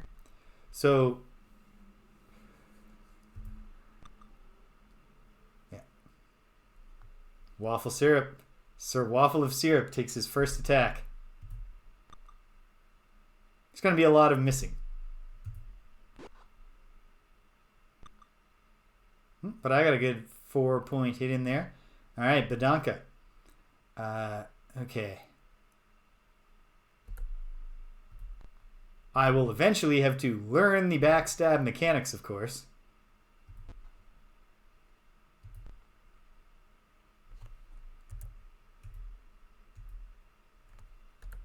Can I do this attack? Yeah. It's not a backstab.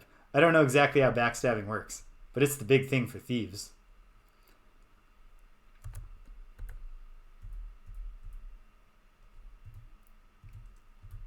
Get all the kills, really, Larry. Yes! Tedef will be pleased.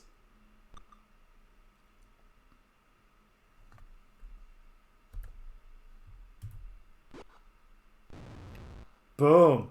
Waffle Syrup with the one-hitter. And the Avatar with a one-hit kill. So here's a clumsy thing about Pool of Radiance. The battle doesn't just end.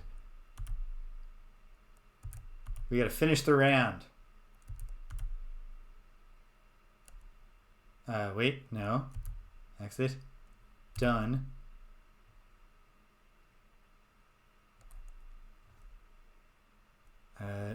Delay.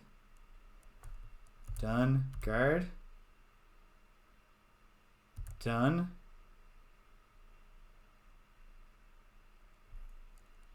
Quit. Continue battle? No. We've won. 10 experience points each. We're off to the races.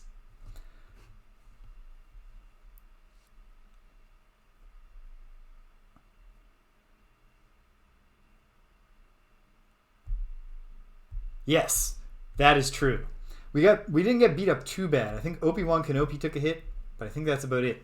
I'm going to quickly check here the tables in the back of the Adventurer's Journal to see there are experience charts. So let's just check this out. So fighters need 2,000 experience to advance to level 2. So a few more of these fights. Just what? It would be 200 of these fights. So 199 fights with 4 orcs to go. And someone can gain a fighter level, except that we don't have any pure fighters. Magic users need 2,500 experience. Thieves get it at 1,250. And clerics at 1,500. We do have a pure cleric. So that's good. The Avatar, my character, James, is going to have a real slow ride to gaining levels because he is a magic user, cleric, fighter. In keeping with the fact the British wanted the character to be the Avatar and not just to be me. And then treasure.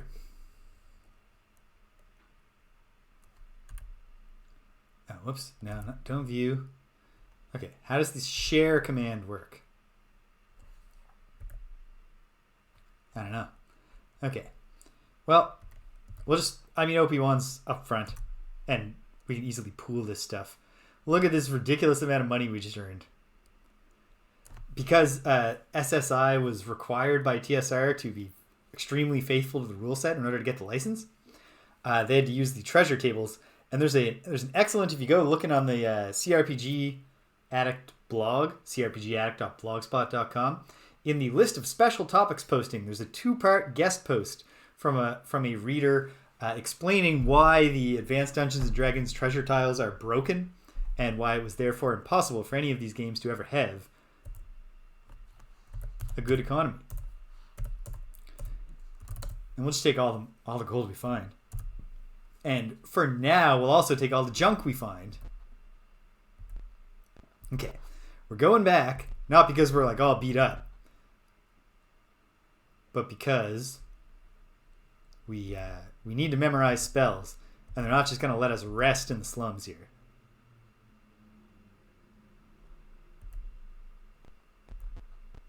Okay, well, I think in the city we want 2,000 cycles at least. Okay, where's an inn?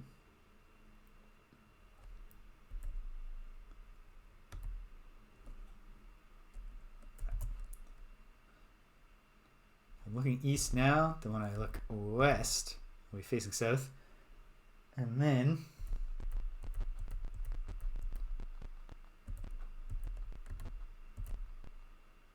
it's an inn. There. See? It was worth mapping out the town. I'm already getting a feel for the layout.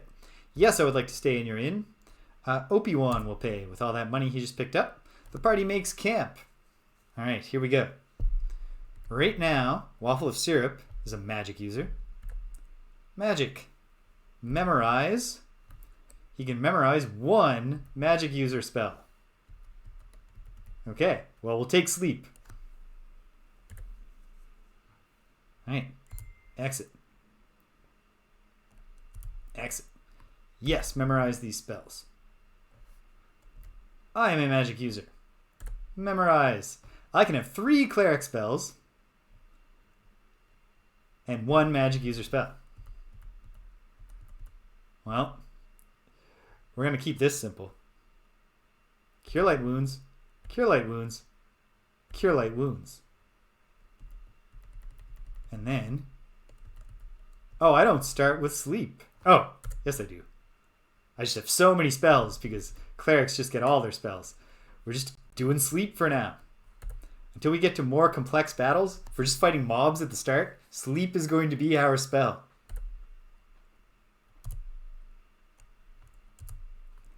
Yes, please do memorize those spells.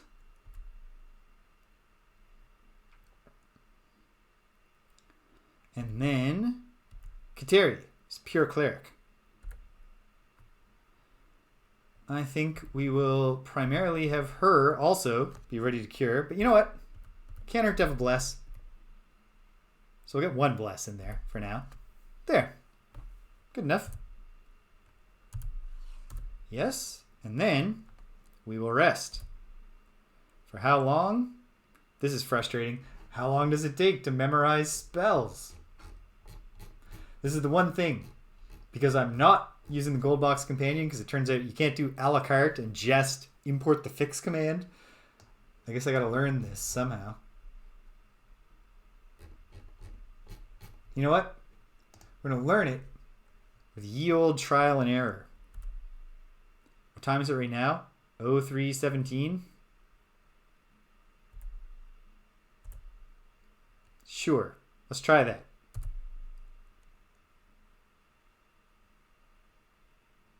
Have we memorized all of our spells? I'm not sure. Here's one way to find out, I guess. Cast. All right. James does them all. We'll assume everybody does. Great. Saving. We're good. Okay. Here we go. Second foray into the slums of Phlan. And watch this. I'm not going to refer to any maps. I'm not going to check the area. I just know what I'm doing already. To be fair, in the 2 hours I spent with this game over a year ago, this was all I did. So it's not necessarily that new. Let's get going, team.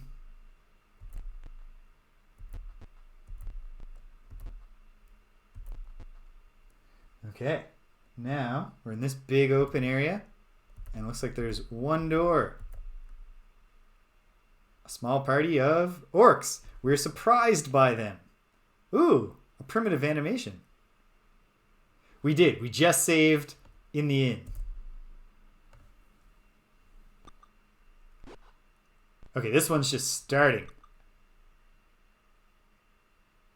And Waffle Syrup has already taken a beating. Fortunately, we have a pure cleric. I think we're pretty constrained in how much movement I can do without taking opportunity attacks. So for now... Boom.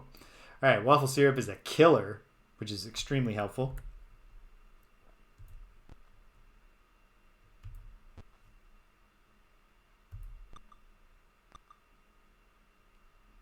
Oh, and he gets his turn again. Alright, Rililari, you have been brilliant so far with this sling of yours. They're all just full force orcs. Let's hit the one in the back if we can. Well, everybody has to miss now and then.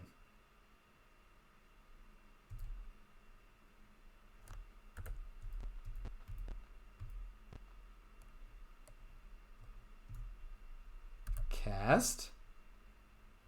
Cure Light Wounds. Uh-oh. So I think I get to pick the target when it's cast. I hope. If I picked the target before, then I might have wasted that spell. But hey, this is how we learn.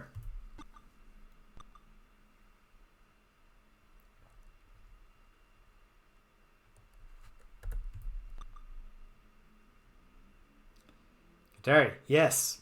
Excellent. I wish it just defaulted to... Yeah, we're okay. It's now letting me choose. I wish it would default to manual targeting instead of the cycle targeting, but it's not too bad to just press the M key and then get to pick on a grid. This, like, if I'd encountered this game when I, like, not contemporaneously because, like, I was, like, 3, but, like, in the early 90s, like, around the same time I was discovering Shining Force, my mind would have been blown. Like, Shining Force is way livelier and, like, aesthetically engaging than this. But this is, like, well beyond the depth of Shining Force in tactical combat. Like, we didn't know about Fire Emblem at all. It hadn't come here at that time. Wait. Target. Oh, no. I did that wrong. Okay. That's all right. Wasted the spell. Didn't help Waffle Syrup, but we're learning the interface. I had to press the T button. Target is not how you bring up the target menu. It's how you confirm that you found the target you want. Done. Guard. Yeah. Okay. Doesn't matter. He's a hero. He's going to survive. We're going to protect him somehow.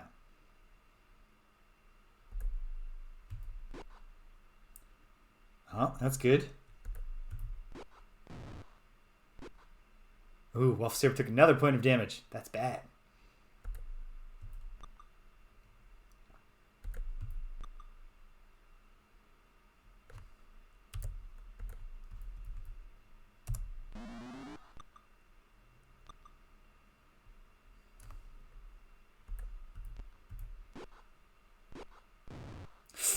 Alright. Waffle Syrup is down and dying. I believe what we need to do is stand near him and use the bandage action. We'll brave the front lines. How does bandaging work? I don't actually know. She doesn't seem to have the option. Or is it that can she move into the square? Yes, but that doesn't give her the option. Or does it if I choose done? Yes, done menu has bandage. All right, Waffle Syrup will not die.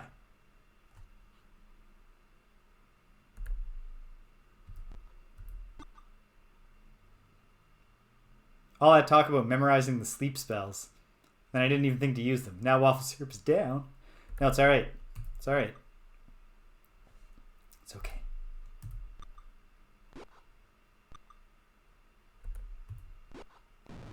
Haha. Bet you wish you hadn't hurt my friend now. Whew. She almost took the opportunity attack, but she didn't.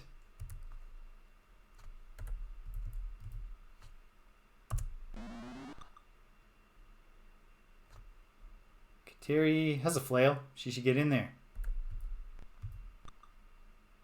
At this point, like, I'm not going to use the sleep spell to take out one dude. We'll just live with the fact that it's frustrating that he's still alive right now. And now he's not. Good stuff. Okay.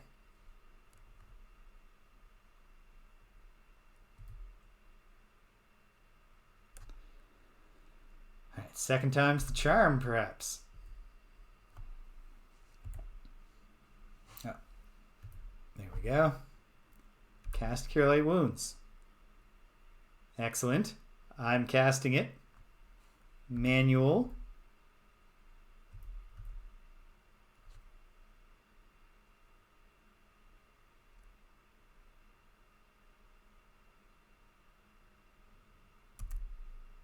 Is it C for center?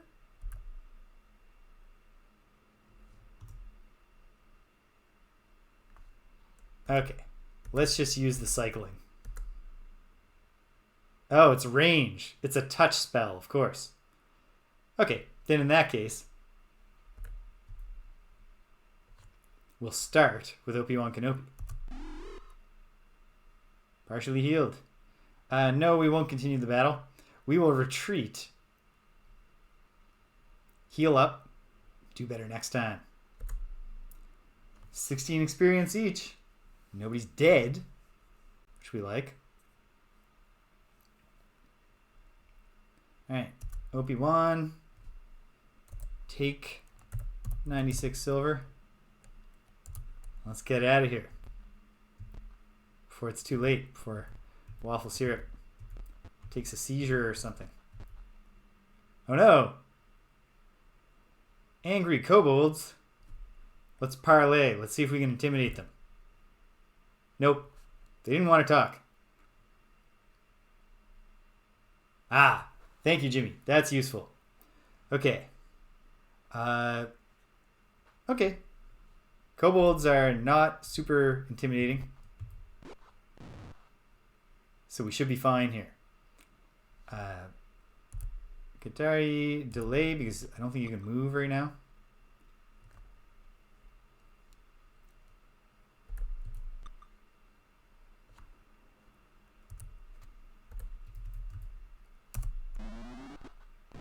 Boom.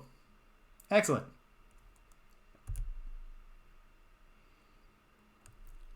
You guard OP1. Qatari, you cast Cure Light Wounds. It's ready. And now we can get Waffle Syrup up. Waffle of Syrup up. Continue battle? We have no need to. 3 experience. That's not going to get us there. Okay. Yes, we're just going to take whatever we can take. Oh, it's money and items. The items are probably a bunch of junk. Which for now we will take.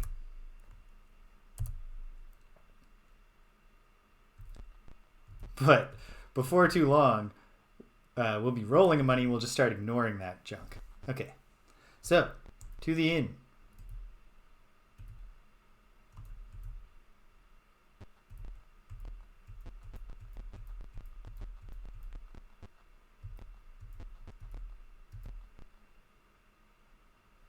Yes, I want to stay. OP1 will pay because he got the big treasure from the one fight that really went well. Okay, first, so now we're into this is the bad times in the sense that we need to do clumsy style healing. Cast on, well, Badonka first. Partially healed. Awesome. Now let's cast Cure Light Wounds on Badonka again. She's partially healed. Great.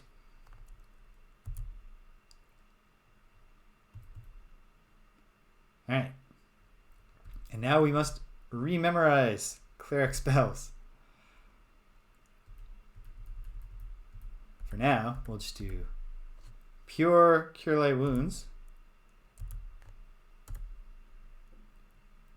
And I'll experiment with a shorter rest to try to narrow in on really exactly what it takes. She can have 2 cleric spells, take 2 Cure Light Wounds.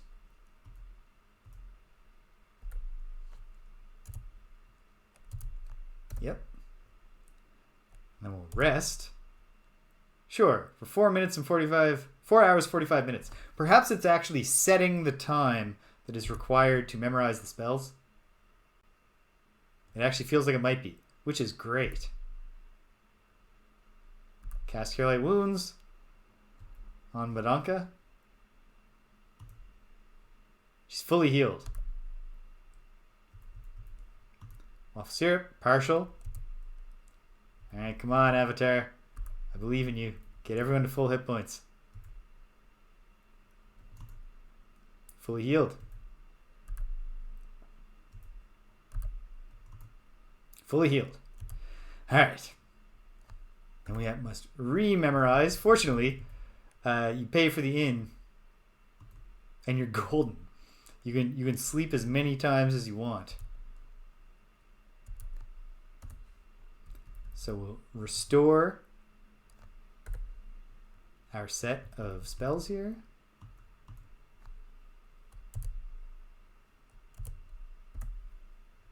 And we'll rest for 4 hours and 30 minutes. Great. And then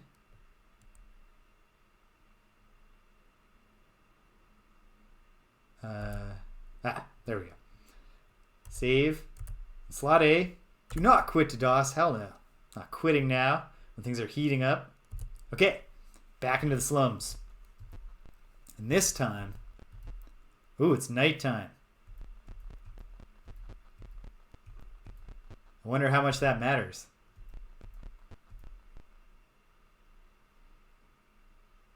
I guess we'll find out. I mean, if we get slaughtered, what does it matter? We'll just try again. Here we are. This hideous, horrible place.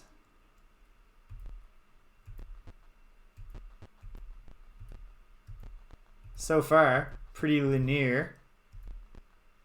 Okay. So when we come into this hall, now we've got options, probably. Unless we turn that corner, it's just a wall. So we have a door to the right, to the east, and a door at the end. Nice. Well, let's start with the door right next to us. And there's going to be another door in this room. I don't know how important it is to step in every square. If this was wizardry, it would be very important to step in every square. Because, of course, the game can't represent much. Which is why we have text descriptions and stuff. So if there are supposed to be things, once you go in the square, that gives you the message. Several orcs are arguing over some papers. The battle begins. No chance to parley with the orcs. Okay. This time, let's haha,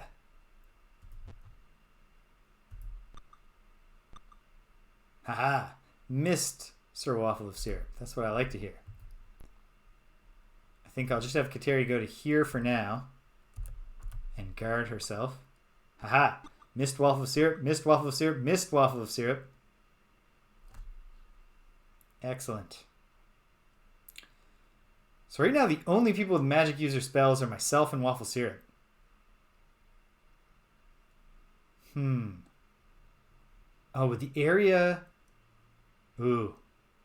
Because we're close in, I got to be careful. Because if I accidentally put one of us to sleep, we can be killed in a single shot.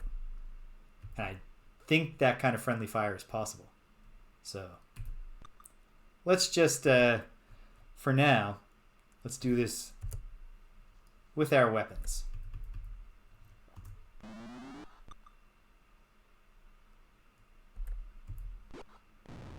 One down.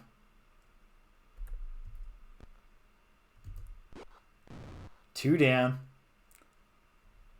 Can Kateri get to him? Sure can. It's a slaughter. This ain't a war, it's a moida.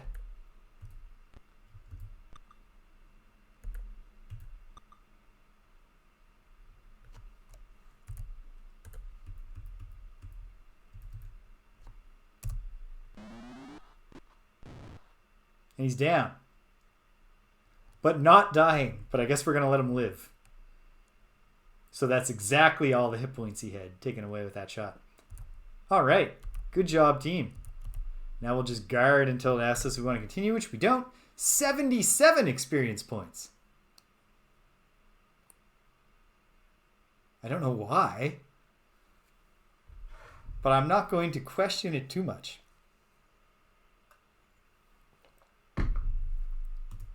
I definitely prefer more to fewer. Wait, Is this going to answer my question? No. I know the oldest Dungeons and Dragons rules, you actually got experience for getting treasure.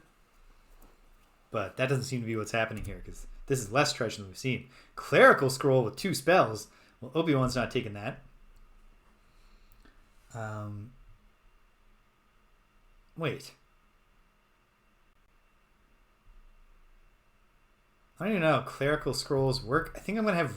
Rilulari is not a cleric. I'm going to have her grab them because this is not like... I know with magic user scrolls, like magic users to learn the spells actually have to scribe them into their spellbook from the scrolls. But clerics just get all the spells of their level. So does a scroll work like it would nowadays where it just lets anyone with it cast a spell? I don't know. But if it does, we'll find out. I'll look into it between episodes over the course of the next week.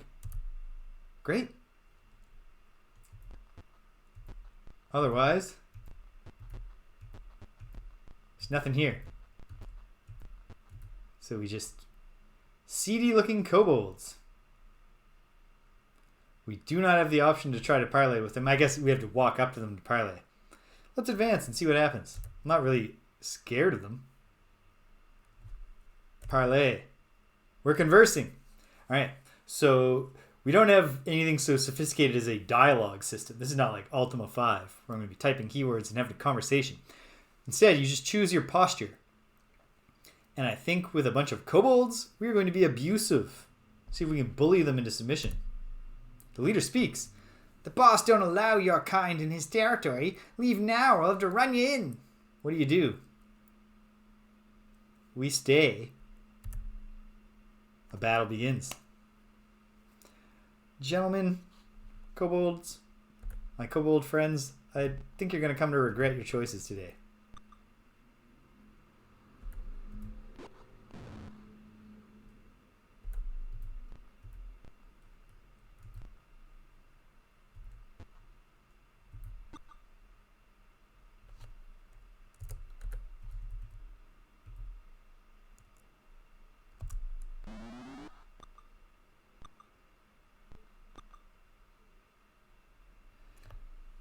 You know, at this level, not unlike Ultima battles all the time, even in like Ultima 5, which has the best battle system of all the Ultimas. In turn-based Ultima battles, the most frustrating thing is they go on forever because everyone's missing all the time. There's a ton of missing in this, but it feels like it moves faster.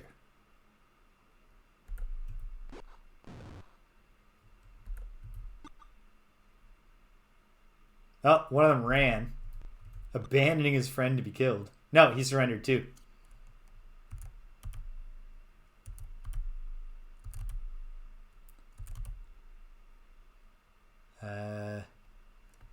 Quit. We will not continue the battle. 5 experience points. Nobody's becoming a master of anything just off of kobolds. Items? Fine.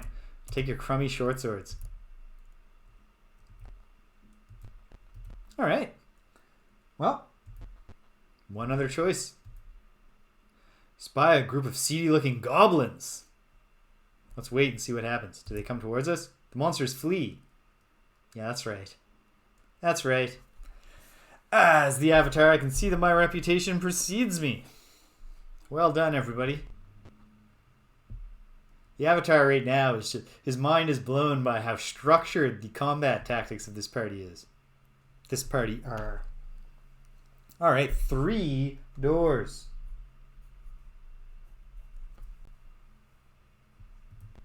Let's look up to the north, because that'll take us to the top of the map.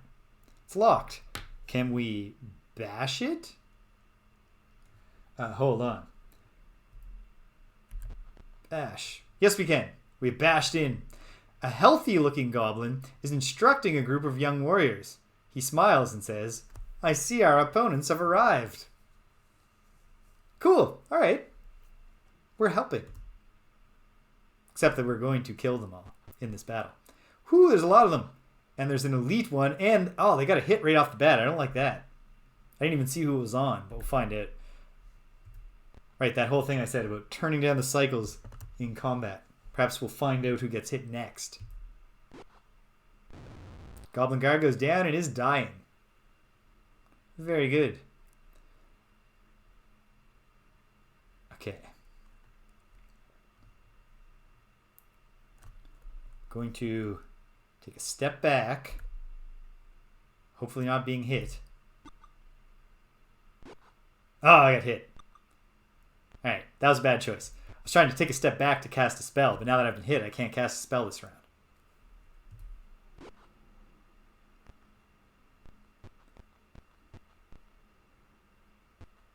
We'll try again with Waffle Syrup. Oh. Let's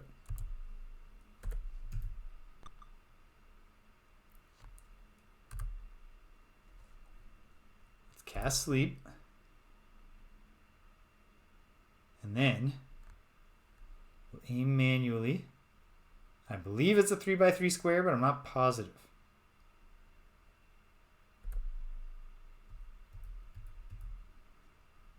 Let's find out.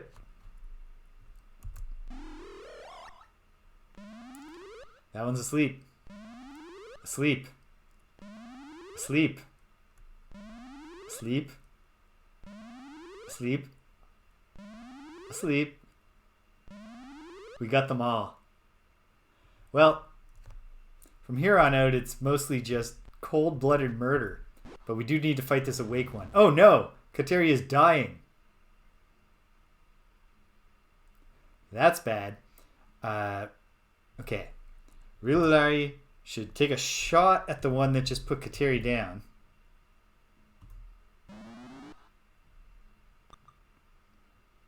She missed. My teammate is dying, but not dead, right? Badonka can't get there. Uh-oh.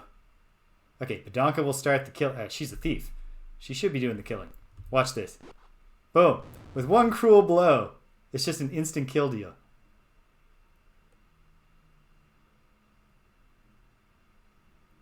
No, I didn't expect. I have not gone far enough to know that, Jimmy, but I certainly suspected that that would turn out to be the case. Okay.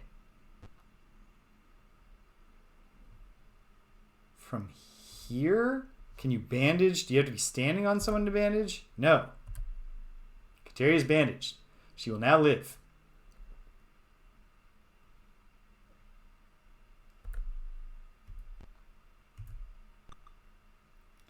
All right. Rililari will aim manually at this helpless enemy. With one cruel blow, he is slain.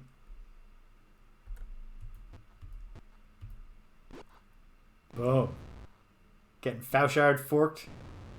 Oh my goodness. This Goblin Guard is crushing us. Okay.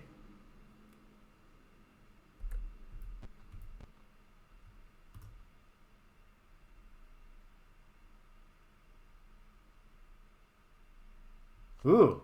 I will test that theory not right now, but next time. Okay. Well, we're not going to die. Guess I should focus with my best fighter, Waffle Syrup, on fighting the one that's awake. The rest of us, though. In fact, this is a great time to make sure the leader is killed. Boom. Leader dead. Obi-Wan, get in here. Stand on the bodies of two of your friends.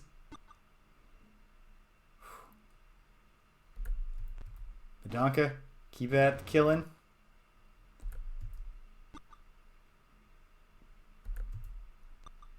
Oh, man.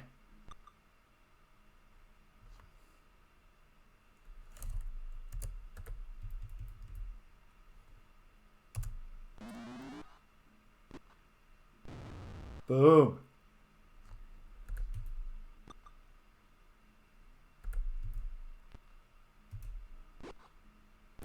There. Well, the butcher's work is over. And the old Fauchard fork came through. It's too big of a pileup to be thinking about healing those people right now? Oh no, it's both our clerics that went down.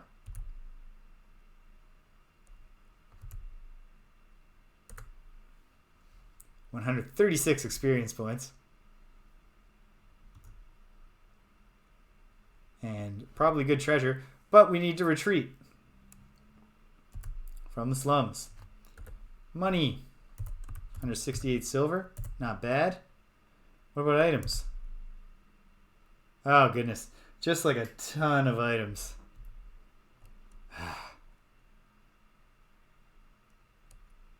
Fine. We'll take a bunch. I don't have the will to even take all of this. Okay, I'm done. I'm done taking stuff. No, I don't want to go back and claim that treasure. I disagree that that should even be described as treasure. I would call that junk. Okay. Well, nothing to do but flee. You do not have healing potions yet. Or perhaps ever.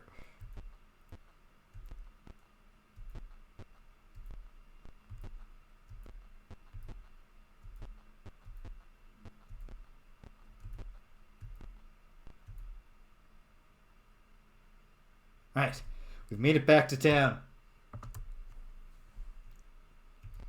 To the inn. Wait a minute. How does this work? How do we get one of our unconscious people up without being able to cast Cure Light Wounds? Will resting do it? Temple. Makes sense. Alright, where's the temple? Boom. Oh, jeez. It's right here, isn't it? Fortunately, I do. Hello, Priestess Joy. I do seek healing, yes. Would you please heal the leader, the avatar of all virtue, James? Just Cure Light Wounds, please.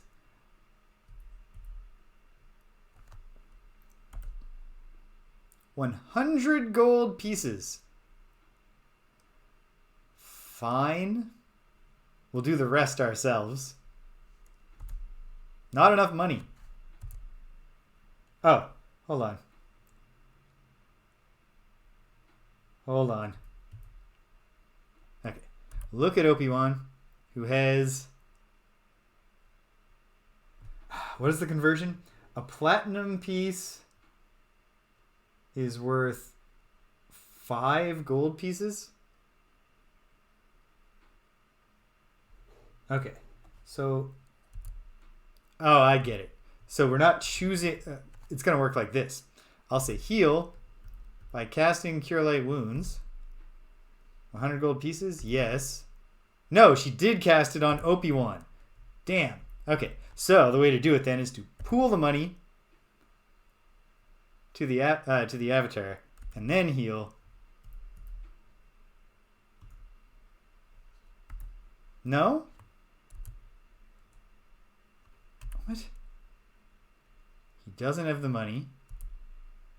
How does pooling work? Pool.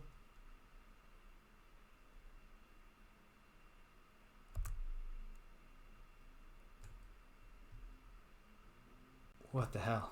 Okay, hold on.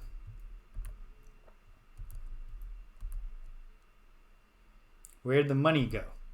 What has happened?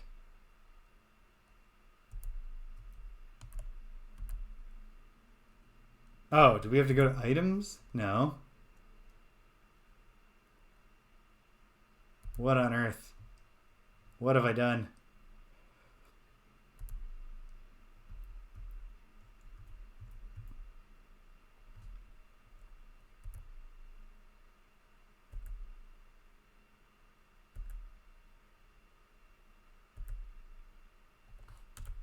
All right, try this one more time.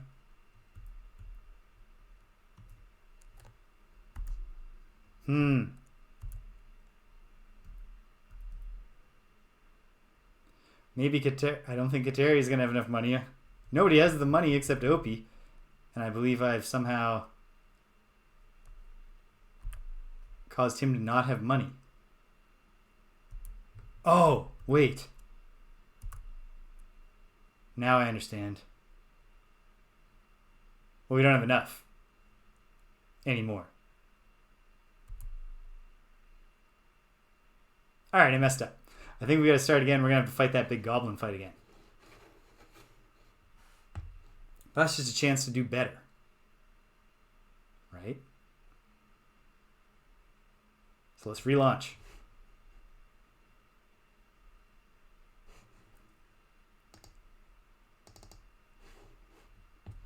Syncing up. I hit play.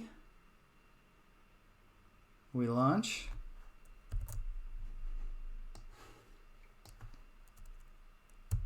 Get the code wheel out.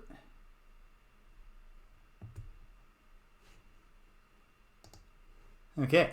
We need the rune that looks like a little sideways freaky S.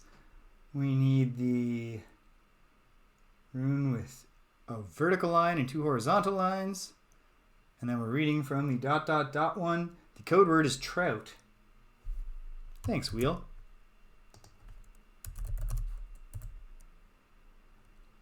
Load game A.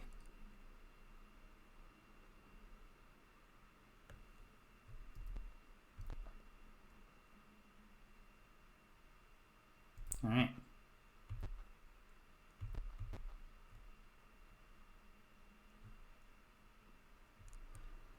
Oh, no. I'm just playing on DOSBox on my not at all original PC. Wait, so I'm facing east right now. I want to go 1 west. All right. We're going to go burst down the door on those goblins one more time. So this time, we're going to do it in a way where we don't all get killed. At least that's the plan. Or at the very least where the 2 people who can cast Cure Light Wounds don't get knocked out.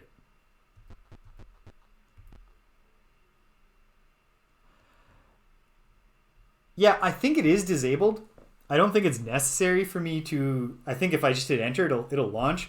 But I've grown paranoid because Starflight... When I was playing Starflight, I completely lost a run because the way Starflight does copy protection is if you make an error, and it turned out there was a clerical error in the creation of the little code wheel app that GOG Galaxy made, and I happened to get that one request. You put in a faulty request, and it gives you it says like, "Are you sure?" And I double checked, and it was like, "Yeah, I'm sure." I should have realized that was foolish. And then it lets you start playing. And then you get attacked by the copyright police and they kill you. And then your save game is corrupt and you can't play anymore. So I'm playing it safe. And also it's fun enough. It's fun enough to click the runes and learn the code. Bash. Gentlemen. Let's do this. Where's the leader? There. There's the leader. At any rate, just aim for one in the back. Hell yeah, really, Larry. Alright, Kateri, I think you're going to move to here, but otherwise you stay on guard. Ooh, taking damage. Oh, hey, look! I did not accidentally make the OP1 sprite identical. It was a glitch. Now OP1 looks like OP requested and makes sense for a character who is clearly supposed to be like a Jedi. Awesome! I love it when it turns out I didn't do something stupid. Okay. I can only get 5 of them and not the leader, or I can get 3 of them and the leader. I think I'm going to wait and see if they bunch up in a better way before I try putting them to sleep. Nicely done, Madonka. The guard just died. Oh, because when you're guarding, Kateri got an attack in because she was guarding when the thing came up to her. And she got the hit. She got the kill. Obi-Wan is the one who's taking the damage here. But he's still on his feet. And we can cure him no matter what happens. So. Haha! Oh, Nope. That wasn't exactly what I wanted to happen. Okay. This is the time to put some dudes to sleep.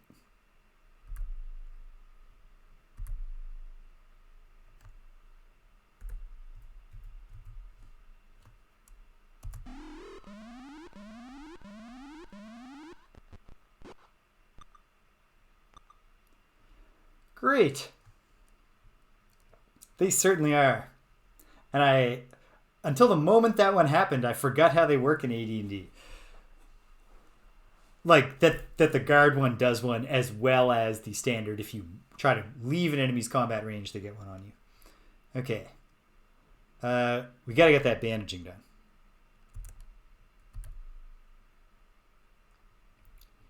Now we kill the leader with one cruel blow. Hey, Waffle Syrup, how about Sir Waffle of Syrup? How about you do something cruel as well? Nicely done. Ooh, the Avatar is getting beaten up too. So he should attack someone who is on their feet. Oh, in fact, we now have the clerics on the front lines again.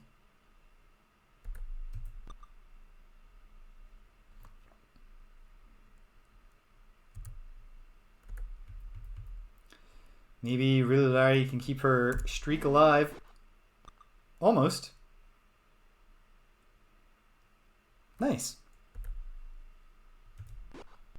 One cruel blow and that's done. One cruel blow and that's done.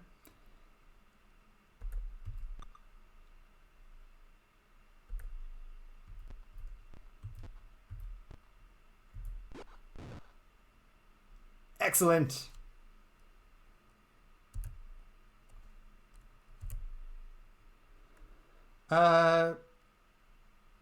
No, I think we're fine. 109 experience points. It's a good fight. All right. We did get beaten on pretty bad, but we've got our spells. And nobody's... Well, Opie-Wan's unconscious, but not in a way that is completely ruining us here. Sir Waffle. Take all that silver. What does silver convert at? It's probably stupid. 20 silver makes up 1 gold.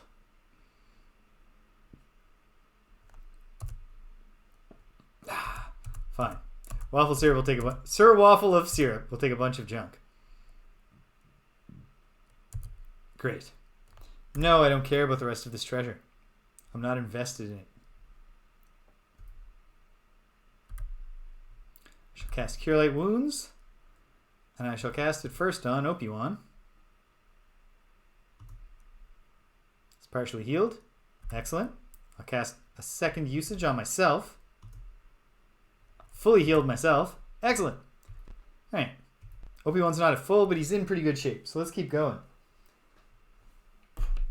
Gonna put Goblin School. Label that little area.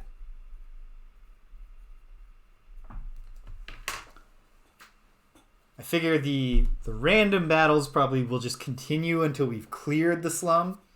But I think finding the fixed battles and winning them is how we're going to clear the slum. So it's good that we did that.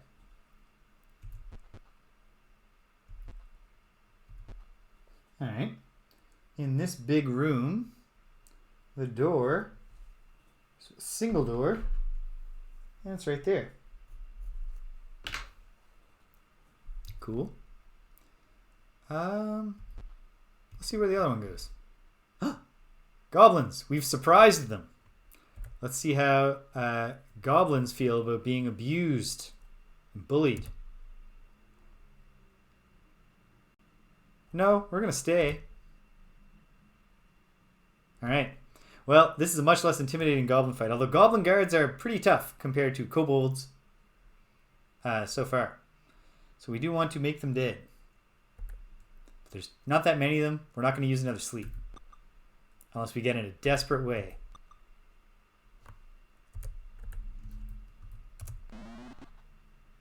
Nice. Good job, Rililari. Boom. That's a kill.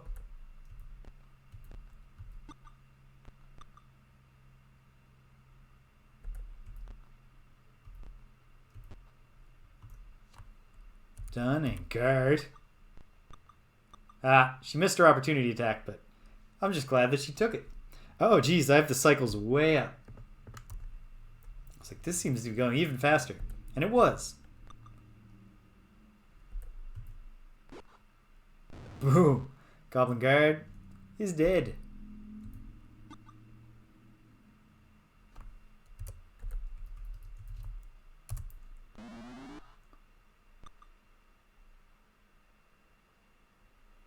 Nice.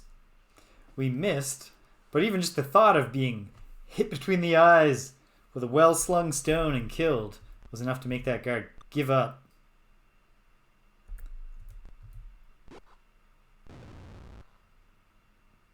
And it's also a form of surrendering to be bashed to death with a flail.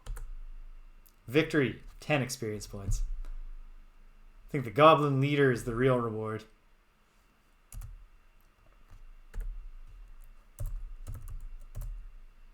$72, so a few gold and just a bunch of junk, right? We'll take a bit of it, but not much.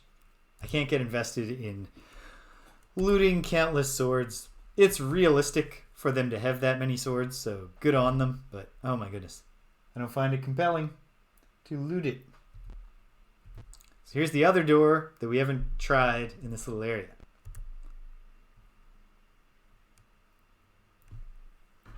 Okay. Just going to add the new lines, of which there's only one column's worth. And of course I immediately drew a line in the wrong place. And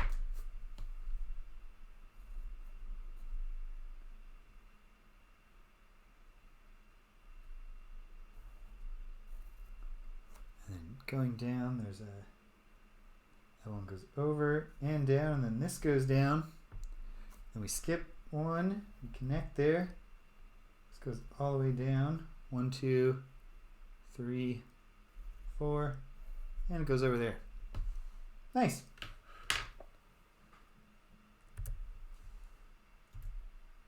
It's locked. Bash it, Obi-Wan.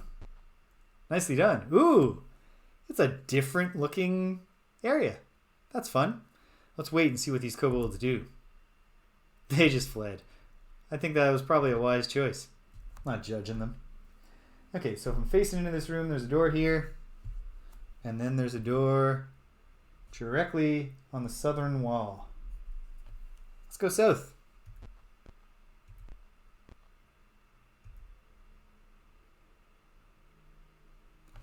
Yes, it's amazing that the paneling survived not only 2 falls of Phlan, but also the recent attack by a swarm of dragons. And yet, here we are. Can we bash this one? Hell yeah, we can. And that gets us into here. And there's a door. Oh my goodness. If I'm looking south and I turn to the right, I don't need to think this through. The west. All right. Well.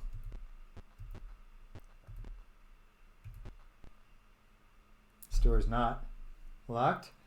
Gets us into this space. I should do some more mapping. Hold on. Hang tight. Okay. I just came through here. I'm standing there. Up here.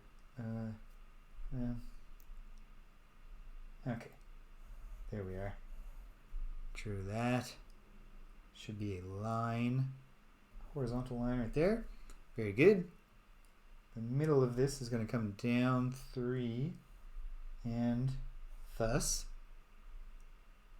And it goes off to the left. And there's a line there.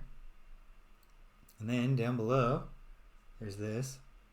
This is ultimately a 3 by 2 or 2 by 3 with this beside it. And then that and that. The line down here. 3 length line there. Space. Up. Over. Up. And then I am mapping by hand, Jimmy. I ran out of time doing my setup for today, and I'm not actually confident that this would be exciting content anyway, but I'm going to set my other camera up as like a document camera so everyone can watch the magic happen starting next week.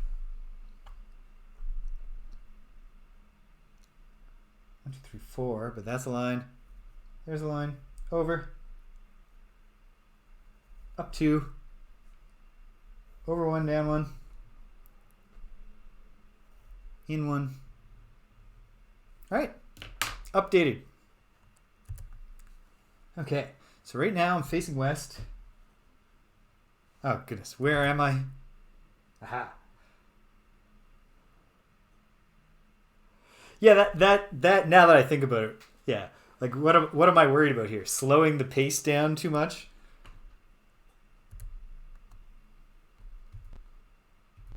We're not getting the lightning fast gold box experience. The pulse pounding blast processing experience. All right, just poking around for a moment to see. Not even bothering to search for secret doors at this point, because I'm not confident there are going to be many in this opening slum. Alright, so we're facing west. Let's see which door I'm going through here. Alright, into here. Yep, that makes sense. So, on that door, we can keep going to the west. But this is probably a good time to keep it a little closer to the vest, so to speak. Okay.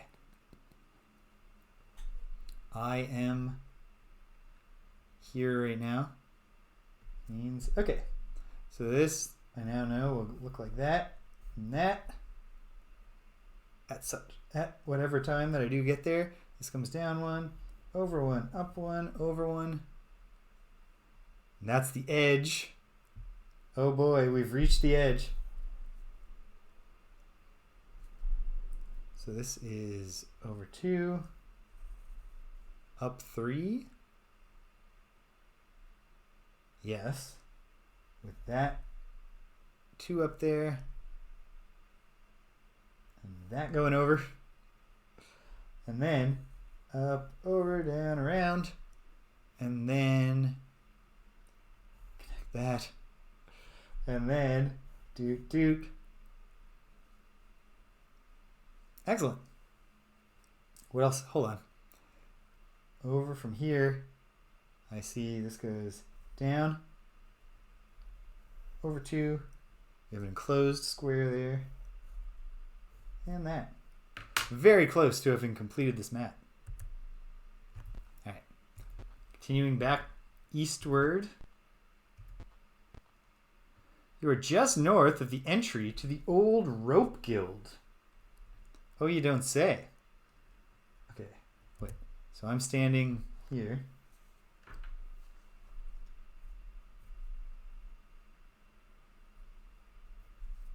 Got a note. Rope guild entry. Cool. I know this rope guild area is the site of the only thing that I have done in Pool of Radiance that hasn't yet occurred on this stream, which is a simple side quest. It would be nice if I got that done today so that starting day 2 there's nothing but adventure and new experiences ahead of me. But first, I'm just gonna... Nope, nothing going on there.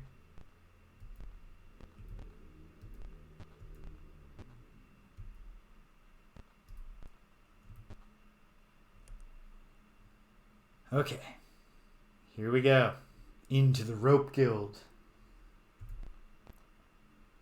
You've entered the mysterious building that was once the Rope Guild. Most who venture into its twisty halls never return. Oh, and you can't look at the map. Okay. That's okay, ultimately.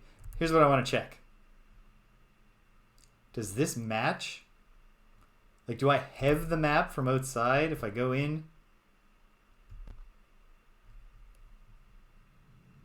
Yes, I do. Well, you know what that means. It means we're going to pop this up and let's flesh this place out right now before I go in.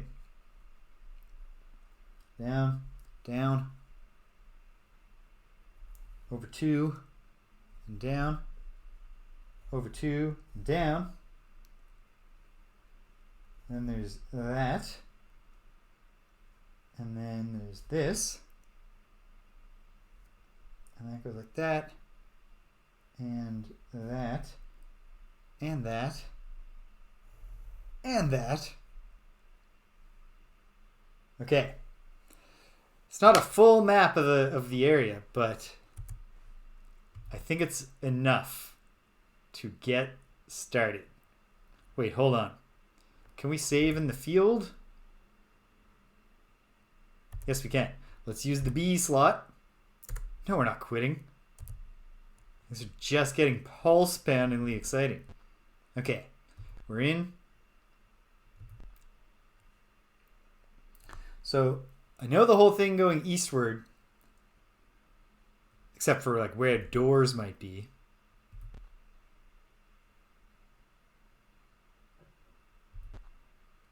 So first, let's actually head westward and see if we can manually map the rest of this place. Uh-oh. Goblins. You're surprised by goblins. Well, I hate that word, surprised. Hopefully it's not a giant horde.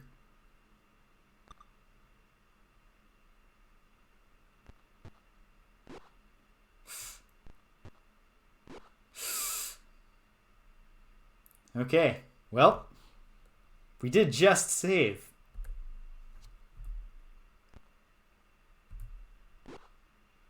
Okay, not optimal. Okay. Yes, you can just insta-bandage. That's nice. It's not necessarily as nice as if I just hadn't been knocked out instantly. Poor Avatar. Yes. There we go. It's like it's not complete until you follow up. Hey, quit standing on my head.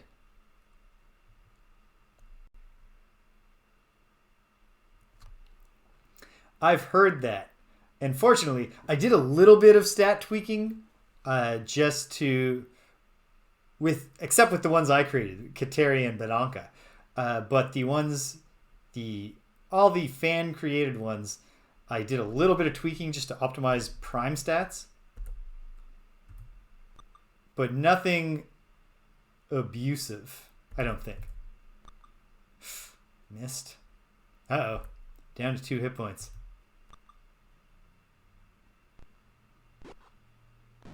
Damn.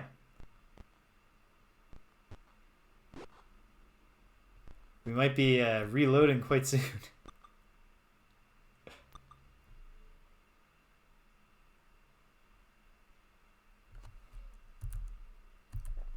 Well, Bedanka do the bandaging, since she has less damage-causing potential.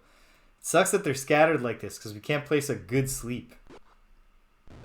So all we can do is try to get some killing done.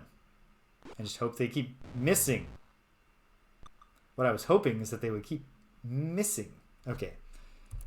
Well, we're not giving up. Perhaps we should.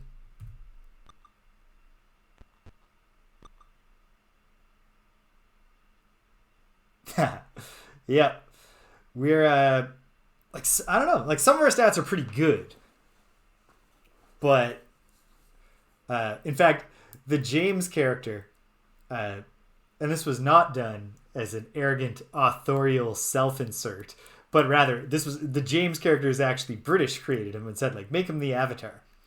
And so he's a fighter, magic user, cleric. And I was like, he needs to pretty good prime stats to work as the Avatar. And I mostly accomplished it through rolling and without using the modification. I used the modification to put one into, I put one into 2 of the 3 strength, intelligence, wisdoms. And that was it. But even his other stats are pretty high. Oh. Okay. It can't get good from here, I don't think.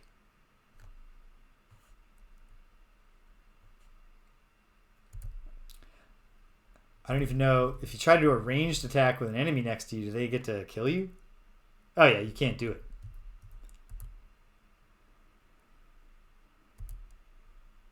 So officially what we need to do is swap items.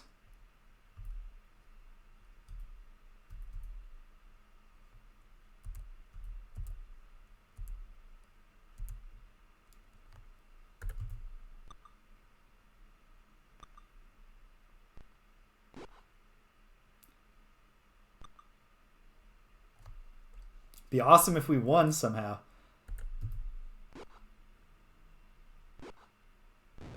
Probably not going to, but wouldn't it be cool? Alright, Kateri, it's all up to you.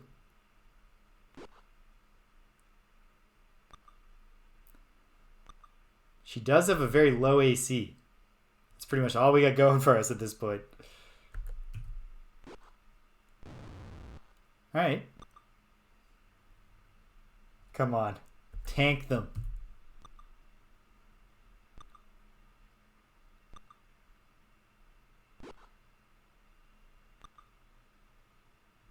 Okay. One more hit and she's done. So I don't like our odds. But our odds have been terrible since this started going wrong.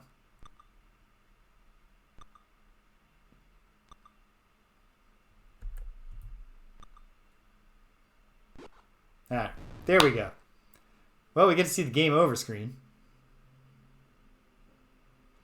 The monsters rejoice, for the party has been destroyed. The end. That is the bad ending. It just closes the game.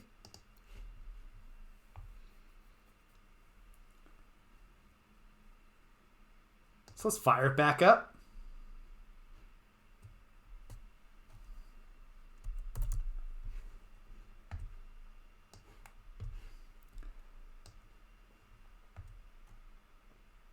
Doesn't feel great, that's for sure. But this is how we learn.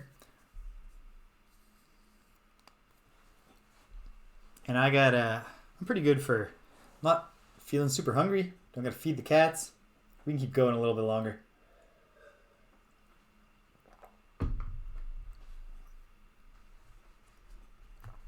Playing it safe and having a little bit of fun clicking on runes. All right, we need this thing. And then we need one that looks kind of like it's just a square. Not a square, a rhombus. And then the ...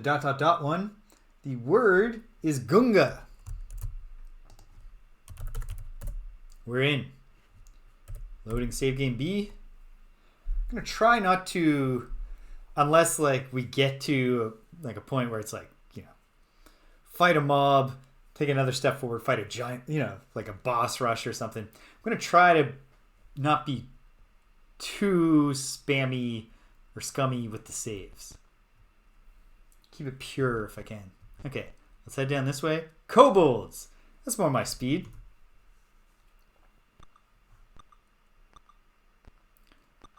We're not breaking out our one charge shot of sleep for these guys.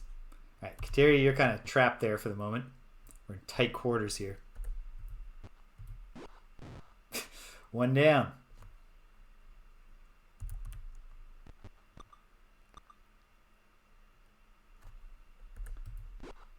Two down. Oh, someone just landed a hit. I'm mad about that.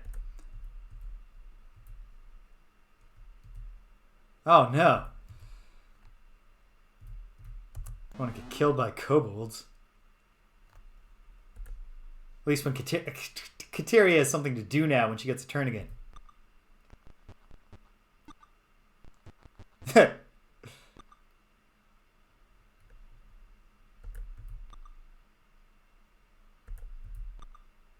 Yikes. Okay. Cast. Cure life wounds.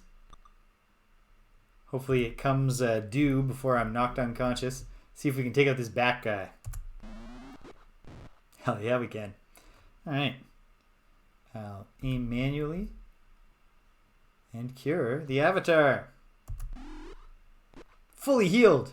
Nice roll. Excellent. Killed.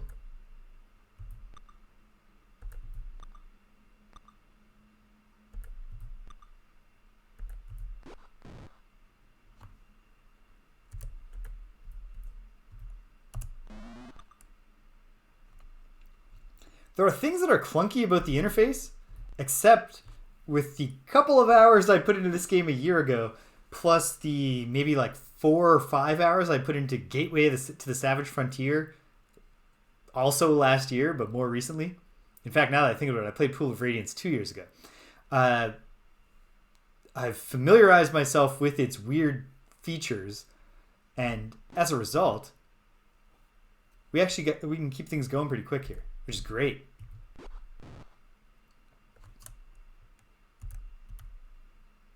We will not continue the battle. Very little experience, and probably also not much in the way of treasure. Copper. Like, I don't think actual great heroes would be crawling around on the ground picking up all 200 pennies. This guy, he just had a jar. He's like, I'm going to roll these up one day. Take them to the bank, get like 3 silver. What does copper convert at? 200 copper makes 1 gold, which means 10 copper is a silver. Okay, so he was going to get few silvers for that, but nonetheless. And item-wise, it's just junk. Nonetheless, fine, we'll take it. We'll sell it. Okay, so if we look west from here, and we just came in and we went down to the bottom, there are 2 doors at the very end. So I've marked off. Note that it's also messing with... I don't get coordinates anymore while I'm in this place. We're on our own, map-wise. Oh, you know what? I wouldn't mind dropping a quick Cure Light Wounds on Waffle Syrup. Okay, Avatar's only got 1. Kateri's only got 1. Alright, well, the Avatar is also more of a fighter. So let's cast Cure Light Wounds on Sir Waffle of Syrup. Fully healed. Great. Okay. A party of orcs. Let's parley. We're conversing. Let's be haughty and arrogant. We've angered them. They attack. They don't like arrogance. You think you're better than us? Yeah, man. You're orcs.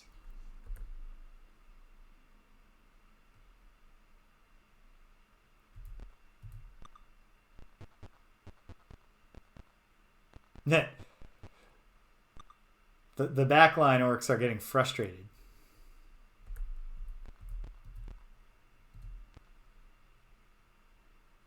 I think I'll just leave her there, and she'll guard. Okay, OP1 has taken a hit. I think we want to try to take out this orc above us so that we can close in. Got to land hits to do that. Waffle Syrup will just deal with... Or Sir Waffle of Syrup. Boom! That's what we like to see. Aim manually at this guy. Oh well, she tried.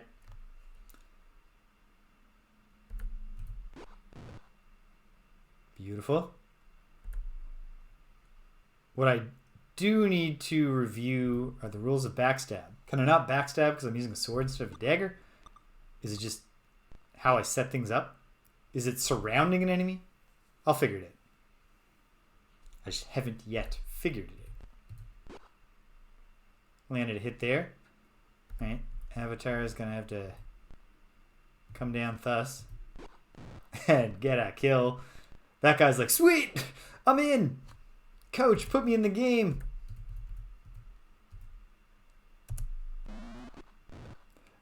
This very low dex human thief with a sling is just crushing it. She's doing great.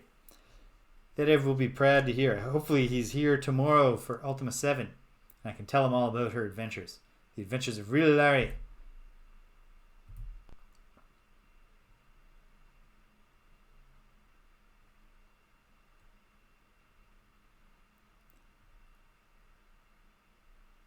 Yeah, that sounds right. Anyway, I'll verify for next time and start actually doing it. Here we go. Kill. Yeah, absolutely. Missed. Ooh. Well, hopefully WaffleSyrup does not get knocked unconscious. For now, we're going to trust in his armor. Oh, an orc has fled. That's a sign we're doing well. And another one surrenders.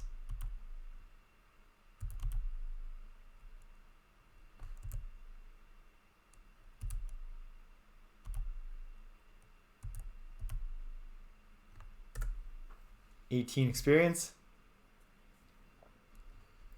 Oddly enough, goblins seems to be the killing goblins is, I guess, the way to go to get your experience points. I suppose especially if there's a leader. I don't care about their items. Oh, in fact, they didn't have items. We were done. Alright, so I'm facing east. I'm down here. We only have 1 Cure Light Wounds left. So I think now this is a look somewhere and then get the hell out of here. I'm not even going to cure them yet because hit points wise, Waffle of Syrup needs it more, but AC wise, OP1's more likely to take a hit. Hopefully, whatever hit it is isn't even a knockout. That would be grand. Kobolds! Let's parley. Nope, they don't want to talk. They want to die. Sir Waffle says, "Do you huff anti-syrup?" I've decided that's what his voice is like.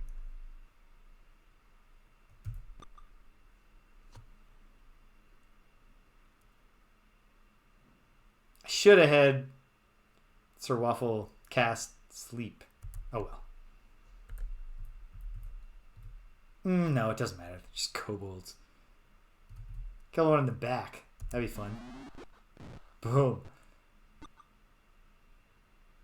Well, you're not doing much, Kateri. You're on point if we need to heal. Oh, jeez. I once again have the cycles up massively. You only get an instant even at normal speed to read the messages, so boom. Nicely done, OP1. Ha! He attacked Badonka, which is great. She's in better condition and she has the best armor of all of us. Another one down.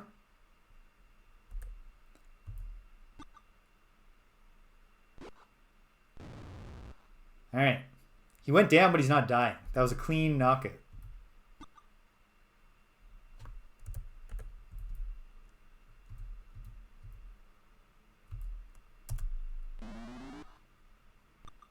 Ah.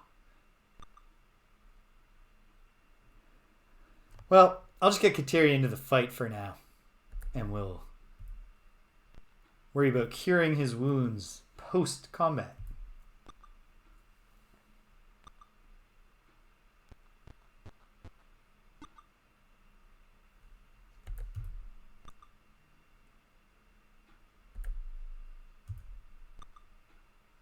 I know that the way backstab is going to work is not going to be just stab them from the front. But I don't want her to take opportunity attacks.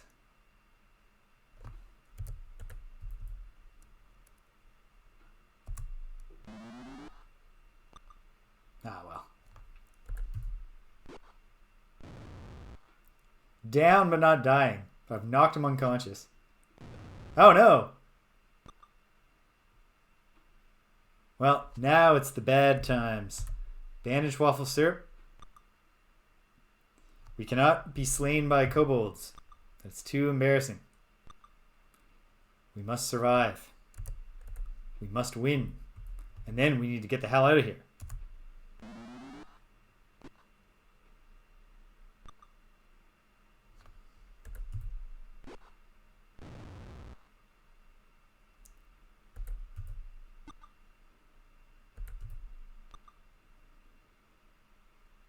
Oh, good. Well, that worked out.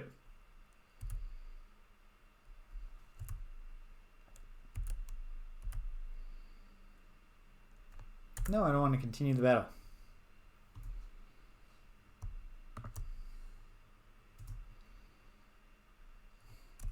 Can he take the money even though he's unconscious? I guess we picture ourselves stuffing it into Obi-Wan's, the many pockets in his robes. No, I don't care about their junk.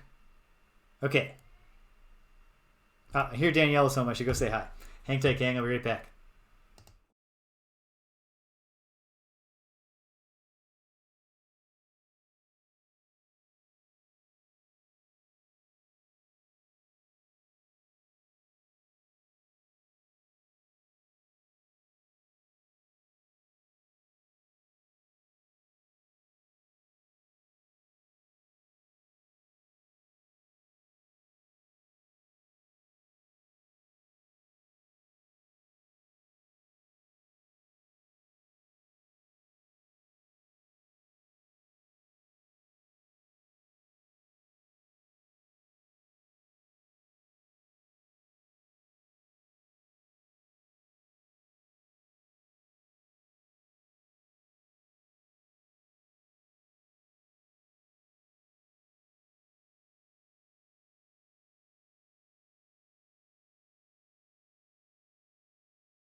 All right, I'm back at it. Denev!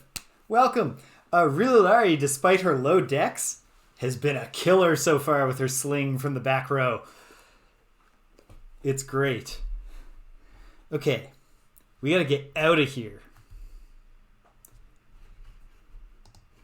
And so, I think we have one Cure Light Wounds left. We do.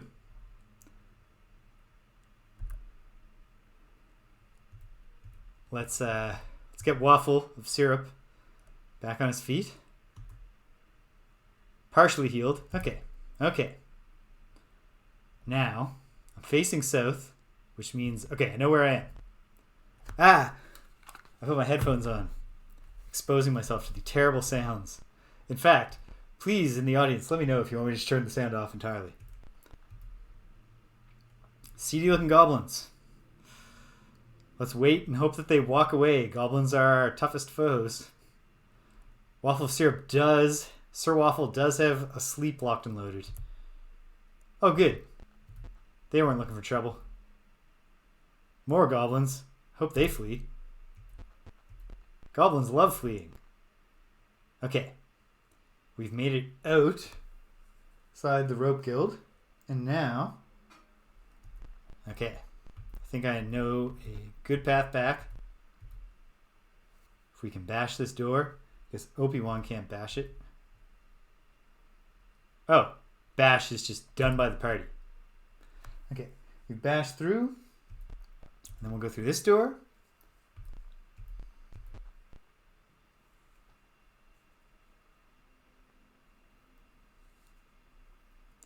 That was the thing that I thought about too, Jimmy.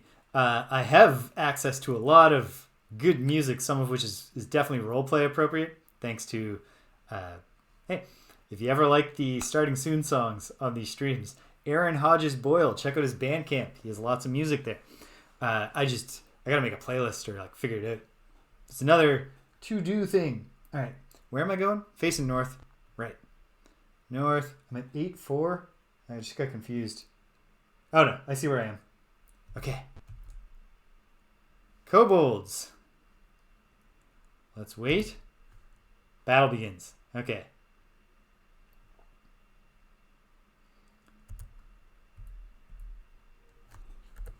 Let's just take a look. What's the kobold situation here?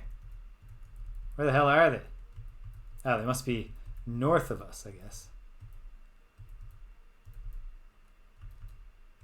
Yeah, just 4 kobolds? Fine.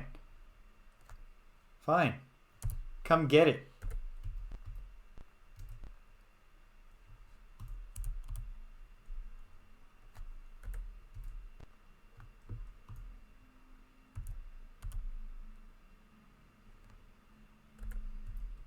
Alright. Maybe this time I can maneuver Badanka in a way that'll let her get some hits in. We'll find it. Is this within range? Sure is. Oh well.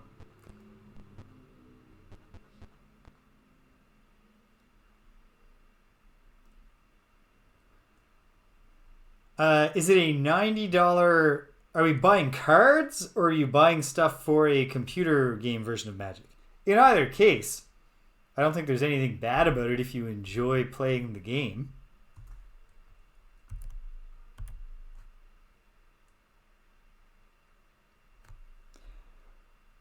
I think what it all comes down to, do you already have a collection of Magic cards, or is this like getting started? Because the getting started thing is something you want to think about. You know, a few years from now when you're a professional engineer, I'm sure you will have the money to support a debilitating Magic the Gathering habit.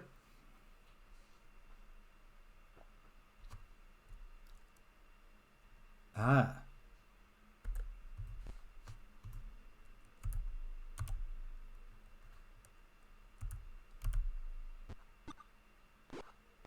Oh no. Okay. Alright. I think you're okay then. Yes, I think there's nothing wrong. In fact, that's a nice thing to use the gift for. Alright. We're in trouble, team.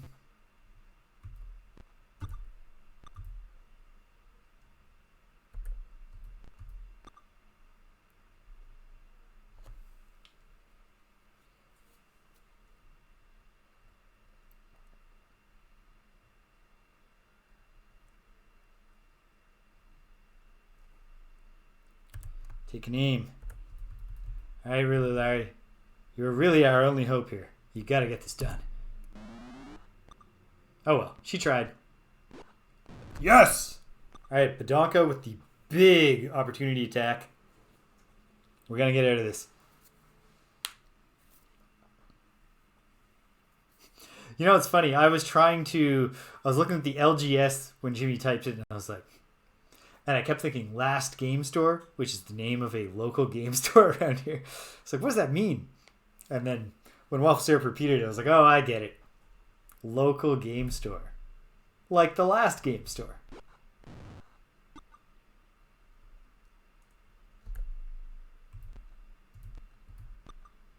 Well, that wasn't a backstab. Perhaps because there's 2 of them.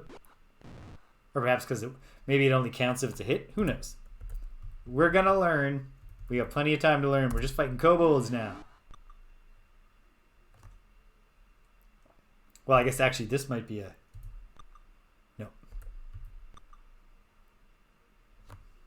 I guess there's no reason to use manual aiming when you're down to 1. You don't have to like cycle slowly through the targets when there's only one possible target. No, we won't be continuing the battle. Very little in the way of experience. Ah, well, okay. So then the thing that would make it bad is if there's something you need that you can get with that gift card that you're going to wind up just putting off to the far future.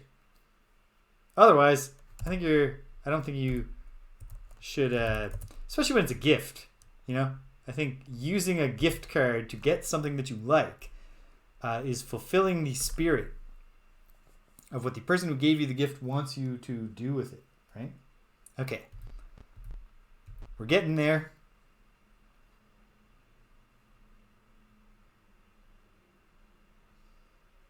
Wait. Where?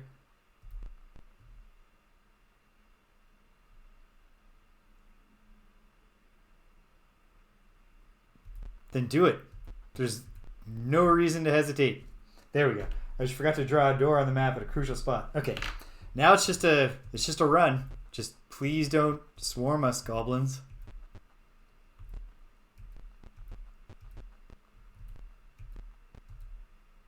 We're home.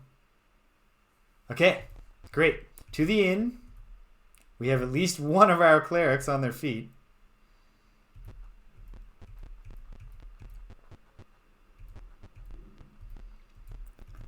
So we'll have to slog through this, but we'll be fine.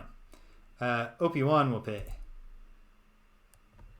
Although he's not actually just... Oh, wait, no, he does still have a bunch of money because we didn't use all the money in a failed attempt to get healing at the temple because I messed that up and had to restart. Hooray! All right. Well, Avatar, it's time to memorize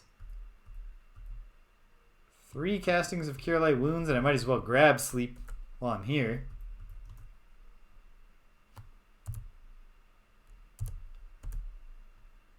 And then we'll rest for exactly 5 hours. And then it's casting time.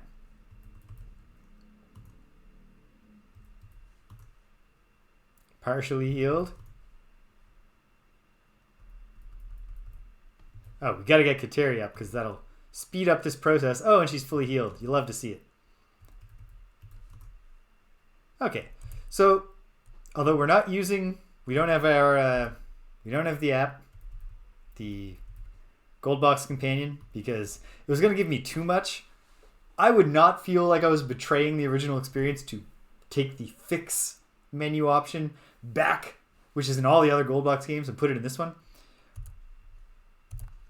But there's a lot of other stuff involved, and I did feel like that would change the experience in a way that I'm trying to get, you know, classic experiences here.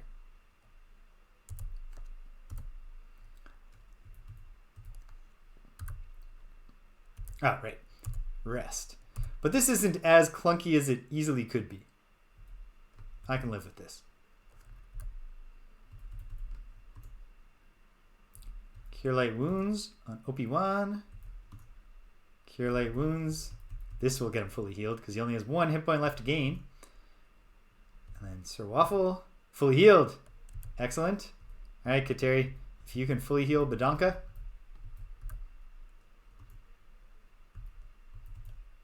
It'd be grand. She did. All right. Once more into the breach. I'll load up 3 Cure Light Wounds on the Avatar.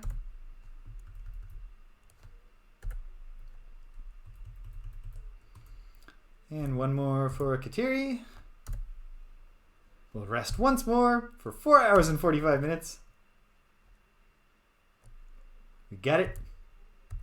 Save in slot A. We will not quit to DOS because I got a little bit more energy in me. And like I said, I would love if I could find and complete the relatively short Rope Guild quest, which is the only thing I've done in Pool of Radiance that we haven't done together today. And then we'll take a look at where the team wound up experience-wise. Depending on, you know, if I'm successful here, how quickly. Maybe I can also get through the process of selling all the junk.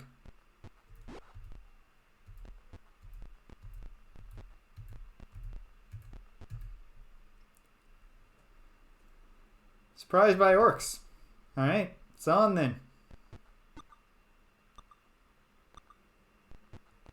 That's how you like to see the battle start. Missing and missing and missing. Well, not by us. Not by us, Bianca. Or just 1 damage. Oh, we don't like 5 damage.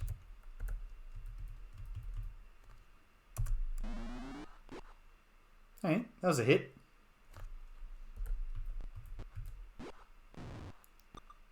And combined with that hit, it was a kill. That's a kill. That's a kill. And that's a kill. We're done. Or it's not a kill, but he's knocked out. When he comes to, all his friends are dead. Hopefully he learned a lesson. Messing with us. Although technically we're messing with them. This is their part of town.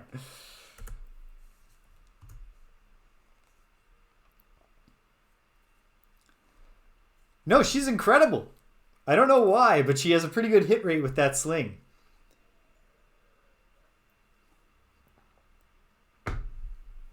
Alright, we need to cure light wounds for ye old Avatar. So I don't know if you saw it in the Discord, that but what I wound up doing, instead of changing her mediocre dex at all, like I had originally said, I decided that her storyline is going to be about discovering herself, and so her intelligence is juiced to the max. Even though that does nothing for her until at some point when it feels right for her to multi-class and become a mage and find her calling. She's the main character. She's the one the story is about. I don't know anything about this Badonka and Kateri that I made today. I will think about who they are and decide next time. But Waffle of Syrup is the, he's like a comedy like sidekick who's looking out for her. He's the funny older gentleman who looks out for her. Opie-Wan is he's Opie-Wan. And the Avatar is a gag character, he's the main character in his own life and times, but not here.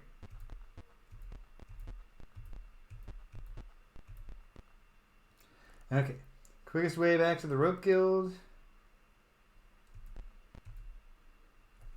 They've relocked the door. Bash that.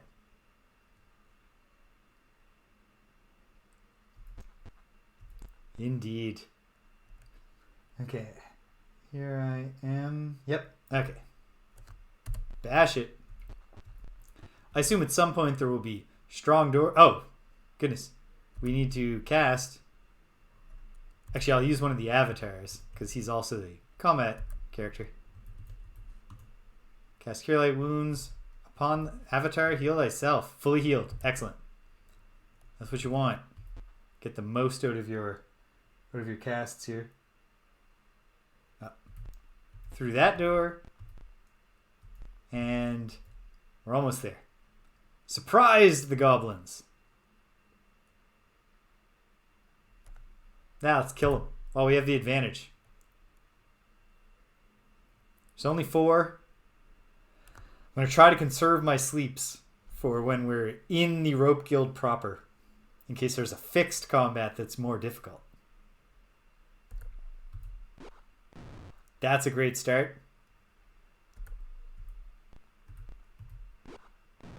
That's a great start. That's a great start.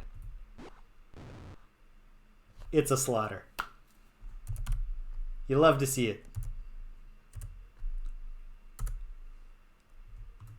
We earned those 10 experience points for sure. Alright, Opie-Wan. Load up on our lousy money. And take some of this junk. Overloaded. Okay, forget it. Now, here, Waffle Syrup. Sir Waffle of Syrup. Please load yourself down with junk. Great. No, we don't care that much. We only have 2 pack mules on this team. Alright. No, we will not quit to DOS. We're using the B save for this sub-dungeon. But hopefully, we just don't even need it. We're just going to figure this stuff out. Okay, the Rope Guild. Well, I think we do want to start by... we'll wait, see what they do. They left. They don't want the smoke. Approached by some angry goblins. Let's parley. They don't want to parley. Oh dear.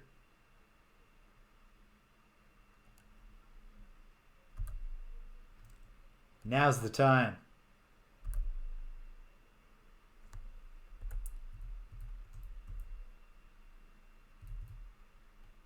Yeah, right here is the spot because we got 3 leaders. We got 4 leaders, but we can take 3 of them out the nice, easy way. Sleep. It worked. It worked. It worked. It worked. It worked. All right. It's killing time, but let's we do need to actually, yeah. I'll have really already take a kill shot on a sleeping one. Just lest they wake up.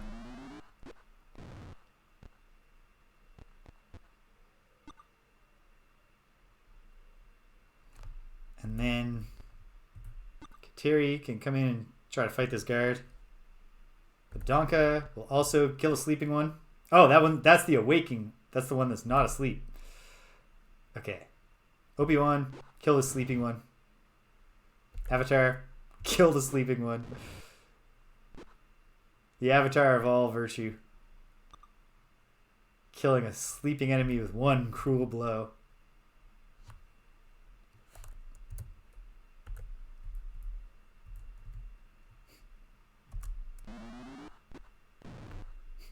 She knows how to hit a sleeping enemy with that sling. Oh no, Kateri's dying.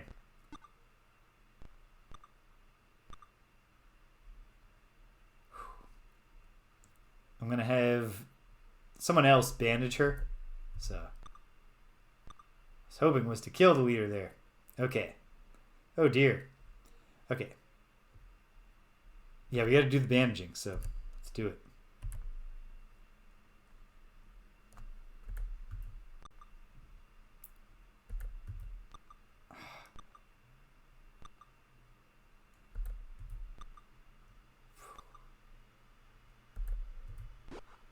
There we go. Got a guard, but we really got to kill that leader before it starts landing hits.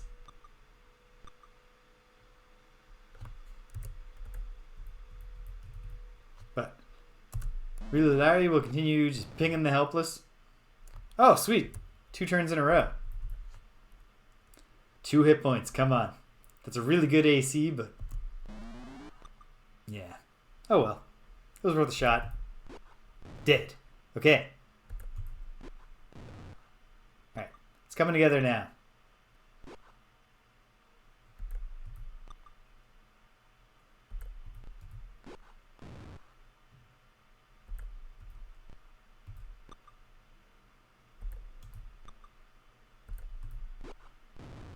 Oh, that one's asleep. That one is surrendered quite sensibly, I think. And that one surrenders. Excellent. Victory. Not bad.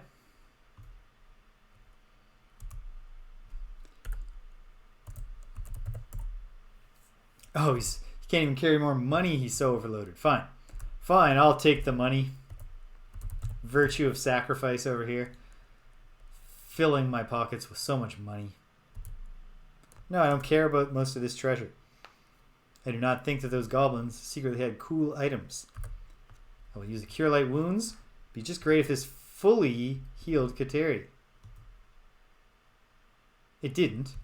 Would have been cool though. Okay.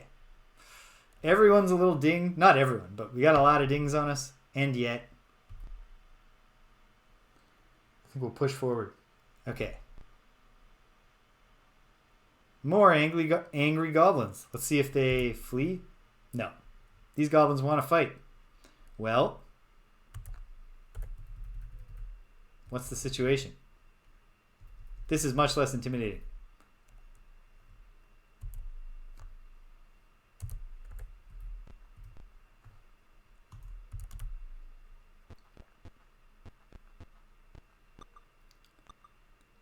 Well, I would have liked it. Oh, there's far more than I counted at first. I didn't scroll far enough.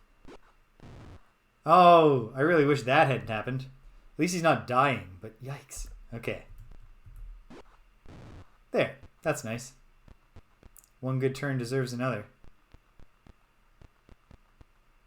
Haha, suckers. Okay.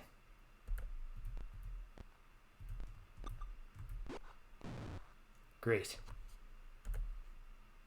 No, you don't move. Aim. Manually. For this one in the front line. Oh well. I should not actually bring her to the front line. I will just have her stand in front of Rilu so that Rilu does not have no defense against the gathering hordes. Okay. A lot comes down to dice rolls right now. So I would like to, if I can, and I think I probably can, save my remaining cast of sleep for a fight that is not just goblin guards. Oh well.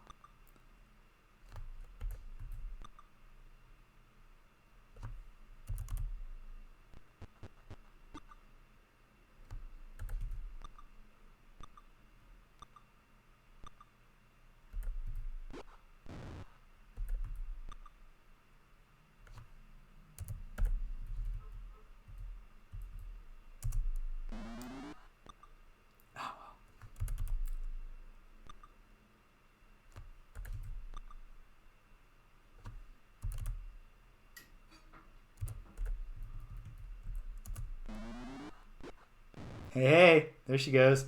Wasn't a killing blow, but unconscious gets the job done.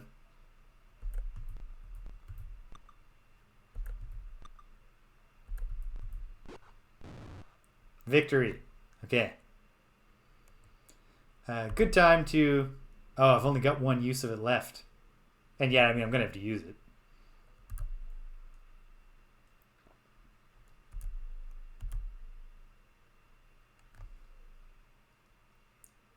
Oh no. I'm not standing next to him. I forgot to move. If I abort the spell, do I just lose it? I hope not. Nothing to be done now.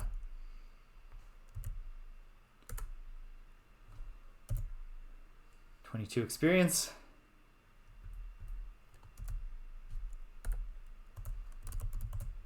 Take the coins. Don't care about this other treasure.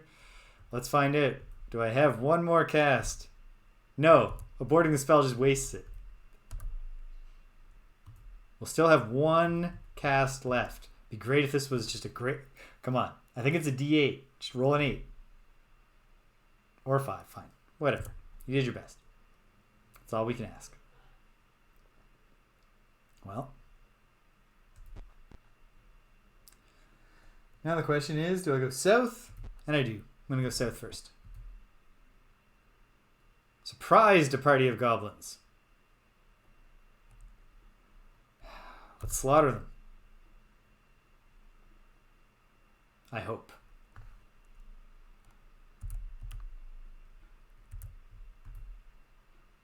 Oops.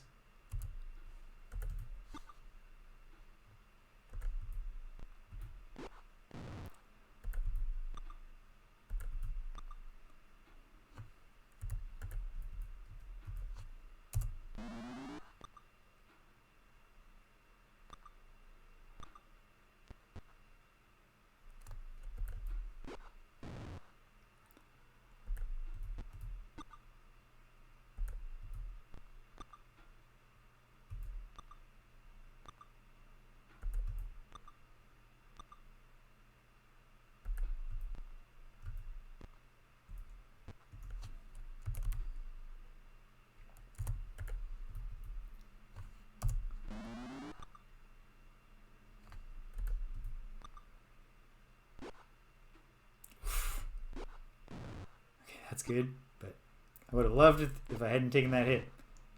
There's another one down.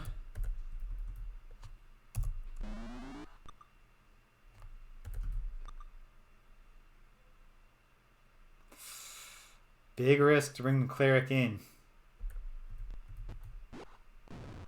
Okay. Okay, so it didn't like fully pay off. But okay.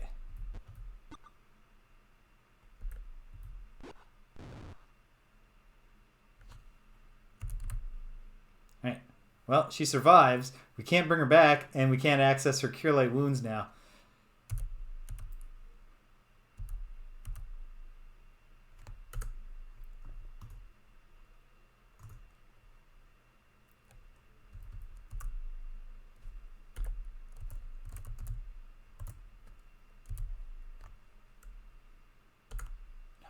Don't want this junk. Okay. So obviously this is the way to go next time. And I think I can squeeze in one more run if we survive. If we're able to flee.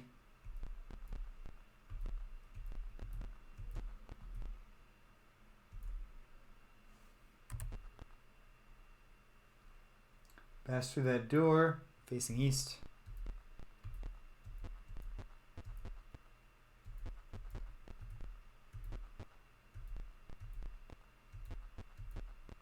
Okay. Surprised by orcs. Well, there's nothing to be done for that. So. Okay. This was a poor opening round. Without delay, I will bandage Sir Waffle. Okay. There's only 4 of them.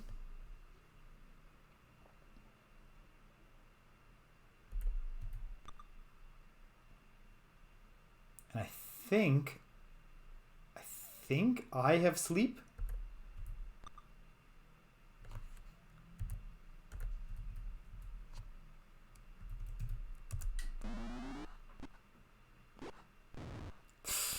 That's not good.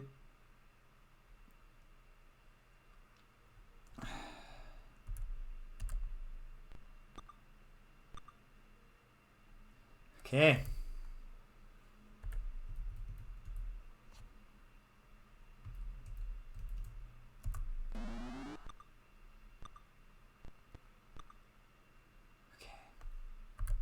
Do I have sleep? I have sleep. I can put 3 of them to sleep.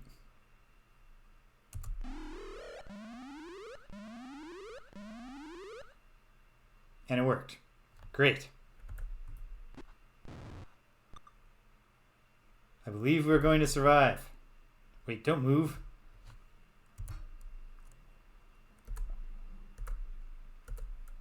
Oh, okay, so when you do the target scrolling, it's like, do you want to kill your friend? Do you want to kill your friend? Which is annoying, but okay.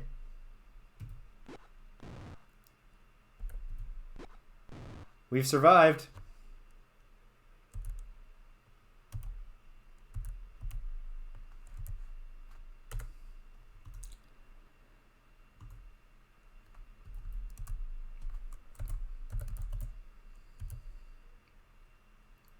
Okay. Facing east.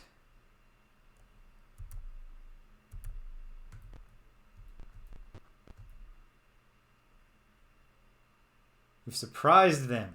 Let's flee. They fled too. Great.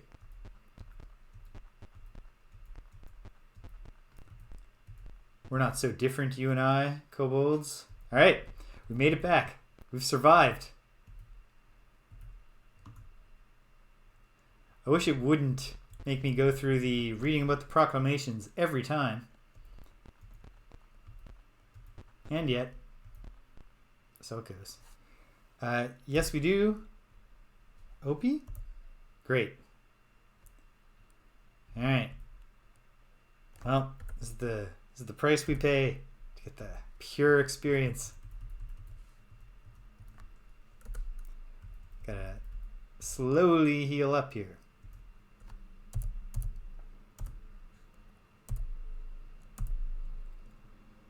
Took 5 hours, but I got him. Alright. Come on, big rolls. I don't think it's possible to get OP all the way up. get Kateri up. She could easily be brought all the way up. She's not. Okay. Well, we'll all be on our feet. Excellent. Memorize. Ding, ding, ding. Exit. Exit. Yes. Down, down, down. Memorize. Doot, doot, doot, doot, doot. Ding. Oh, she had one. Should have cast that first. Oh well. Live and you learn. Oh, I can cast it. And then memorize a new one. Cast it on yourself. She's fully healed. Good work. Memorize another one though. No, because I need to memorize 2 now. Thank you. Yes. We rest. 4 hours and 45 minutes.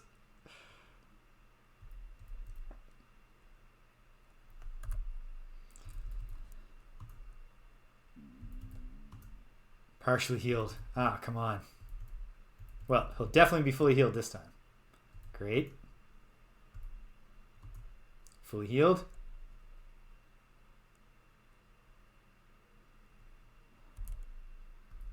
I'm not sure. I haven't actually been paying attention enough. I think we'll find out now. Because I don't think we're getting all the way to full. It's not impossible. There it is. It's now impossible.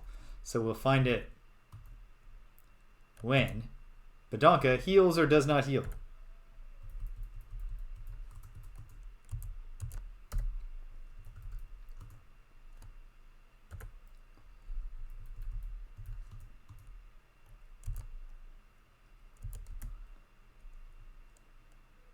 Rest.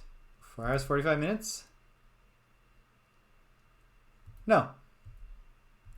It's quite possibly no healing at all, it seems. So we must cast 1 more Cure Light Wounds. Memorize 1 more Cure Light Wounds. And rest for another 4 hours. It'll be proper morning time at least. Exit. Alright. I'm making 1 more effort at the Rope Guild before we stop today. Let's go.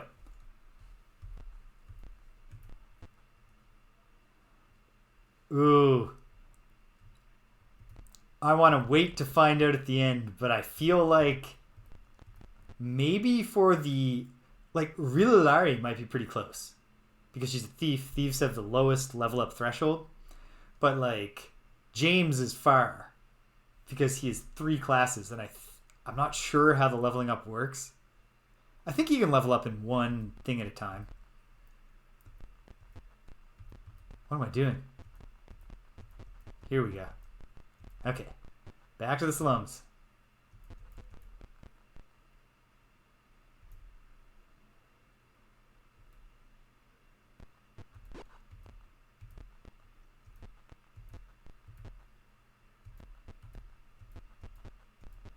Make a beeline for the Rope Guild. Which is not through here. Bash. Bash. Into there. And then through there. Here we are. We've done it.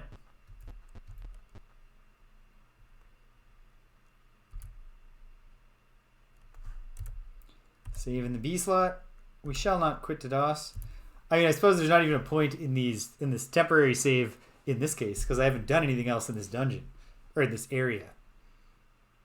The first time we got here, we'd been exploring a bit. We'd racked up some experience. Alright, here we are. This time, whoa, I have to meet some dudes and fight. Alright, they're not wasting any time. Ha! But they are in a very poor position to optimize their battle against us, which I like.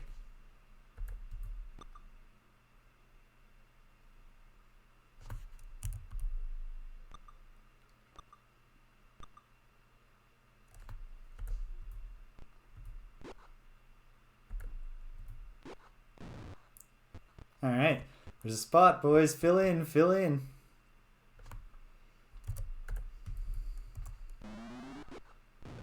Yes. Good job, Rulu. You stay on guard, Kateri. Oh. I'm starting to fantasize about a perfect battle where we take no damage.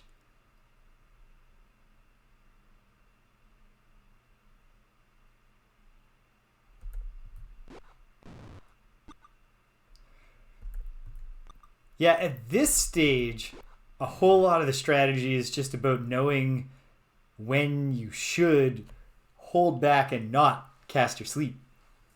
But I'm very excited for how tactically complex I'm very confident this can get.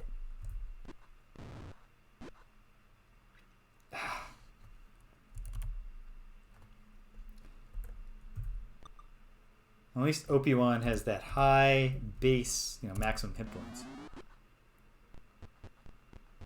Ha! This fool. He wandered off in the other hallway just because he was bored. And now his brain is broken.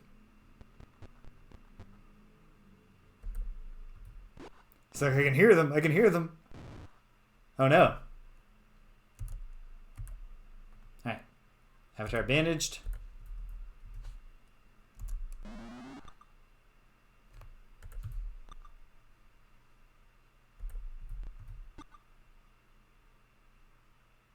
That dude fled.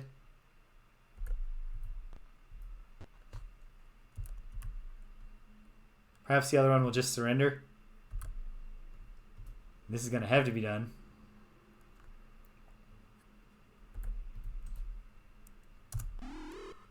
Fully healed. And then he surrendered.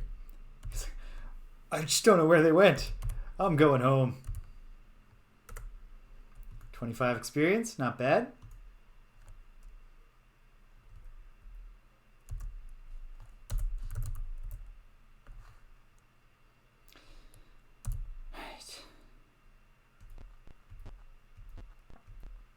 So this time we're checking out the northern route. Aha! This gets us somewhere.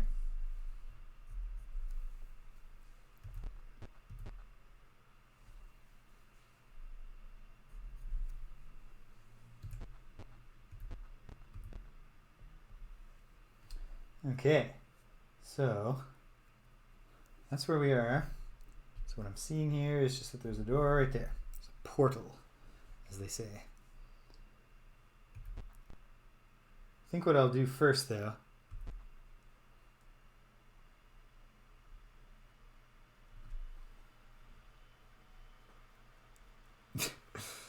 we will sing songs of our glory.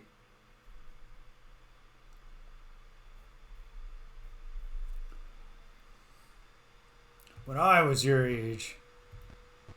Alright, this is just nothing.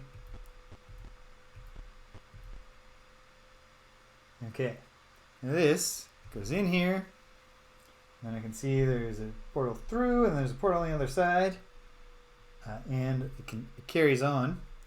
What if I look north? If I look north from where I am, yeah, this makes sense. It goes to the end, and it's just an end. In the interest of stepping in the squares, just in case something happens, I have verified that nothing does. Okay, to the east. And then this way. Okay, I have some drawing to do.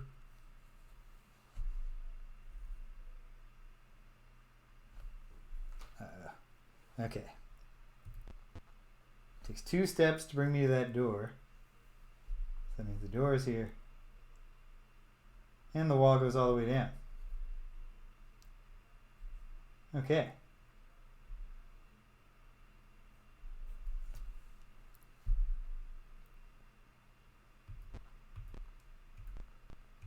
I'm going to go up through here. So if I look, I see extends by 2 with 2 portals. Oh, there's like a place, which is obviously significant. But okay, through this portal, looks like Yeah. 1, 2, 3. So I see that door. And then here's another one. Okay.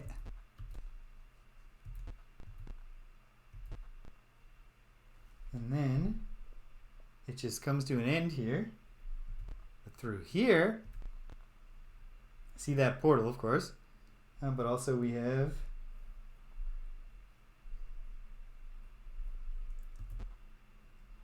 a shop.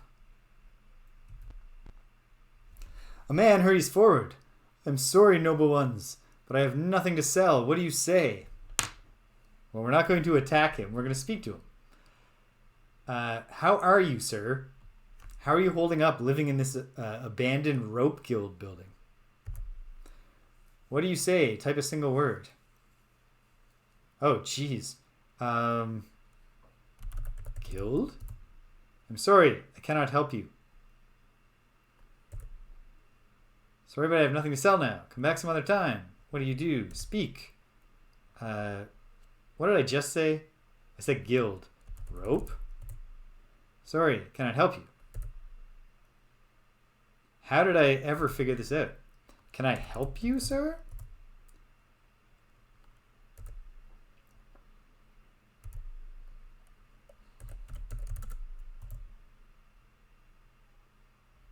Okay. Perhaps. Because I know that the side quest that I remember is finding an object in the rope guild and bringing it to this man. But perhaps he doesn't give you the quest. You just find the thing and then you have to find your way back to him? I don't know. Okay. But he cannot help us right now. But what I will note is that there's an NPC there. Excellent. Okay. So now I've gone back out. If I look south, just for the sake of going like this and verifying that, yeah, that's it. That's it for this place. If I look west and I go through here, and I look south, just want to verify there's nothing cool here. Okay.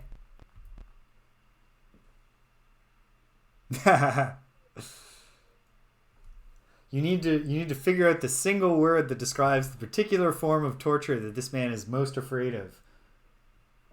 Okay. Well, we have to go east, obviously. So we're here, up through there, over here, north, north, turn west, and oh, I've come in here already. Is this as far as I've gone?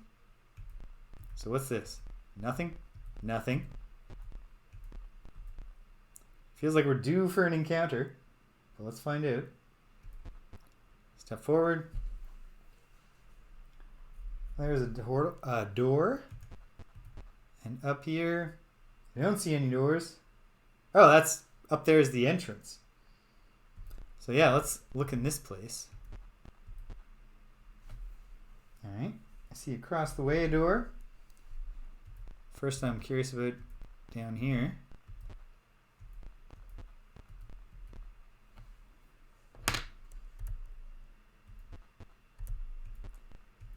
Don't know how search works. Like, I know it's a toggle on. Got to read about that. Okay. So, this is also... Alright. Was it the same on the other side? No, it wasn't. Ah.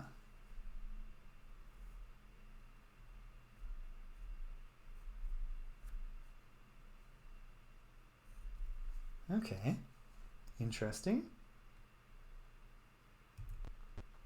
I'm going to skip this first one, I think, because that's exactly what I was expecting. That's heading back.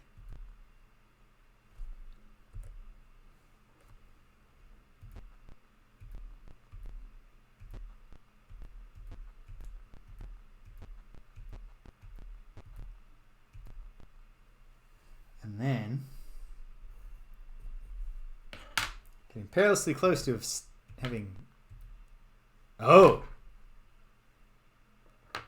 So monsters are tossing a sack of grain. When the sack breaks, they wail. Oh no, what can we throw now? One looks your way.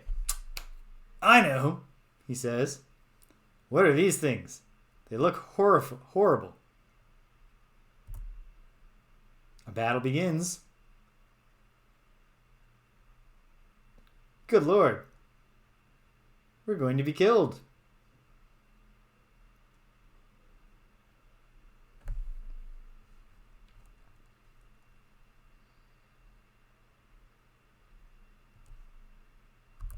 Perhaps this is the time to try bless.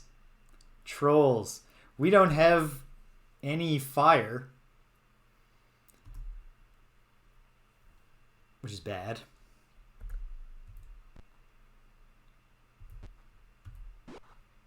And we hit it. No one's got the fire, Thidif. I'm more than a little concerned, but we'll see how this goes. What's this other thing? Hold on. Troll Ogre. 21, 33. We're fighting real enemies that we are not ready for. I doubt. That I doubt we are ready for. And yet, what can we do? Might as well fight. Might as well play it out. See how it goes. 3 damage. At least they're crammed in a tight hall. Alright. I gotta look for a moment at the Adventurer's Journal. Okay. Oh. Perhaps it's in this. No. Okay. Not the Adventurer's Journal, but there's gotta be a... There's gotta be a... Aha! Here are the spells. Bless. Spell can only be used in camper combat. It affects those characters not in melee. Okay. So only Kateri and Rililari can benefit from this.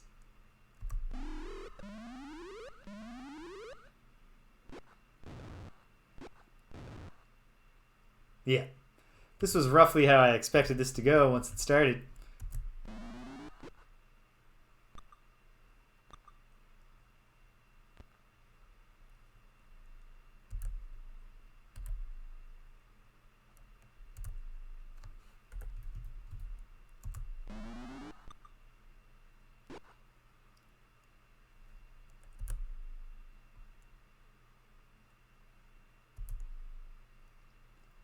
Okay.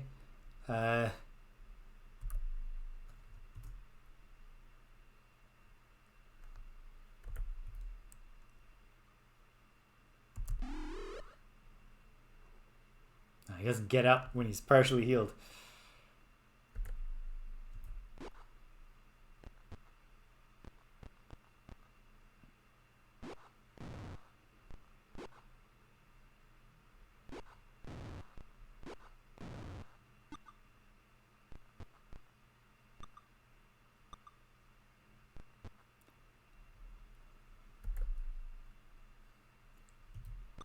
Don't think this is going to go our way. I don't think Kateri is pulling this one off. No. Monsters rejoice, for the party has been destroyed. Yeah, if we had a level 3 magic user, we'd be golden. I have never got far enough in... Because I only played like a tiny bit of Pool of Radiance and a little bit more of Gateway to the Savage Frontier. So I've never got to experience the joy of casting a proper AD&D first edition fireball. Okay. I think this does it for our adventuring today, but let's take stock of where we are and maybe sell the junk before we wrap up. Okay. So we need the one I've already selected. The other one I've already selected. It's Gunga again.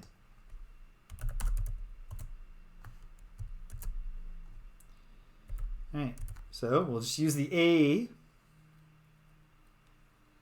save. Okay, so from here, from the inn, the commercial district is not far. indicate where the door is to this armor shop. And let's find out, I believe, that we have just a classic broken economy. Senseless. Like, why would a shop keep paying you full price for all of this junk? And yet, hopefully they will. How does this work? Items. Yeah. Sell.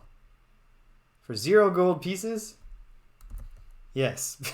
I assume that means some amount of silver that it's just not telling me. 1 gold piece. Yes. 2 gold pieces. Heck yeah.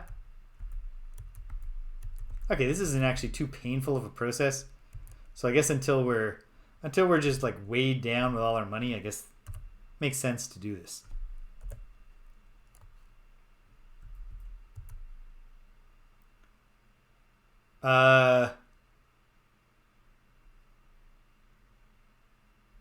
No.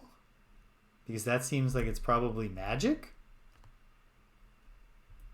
Can you ID this for me?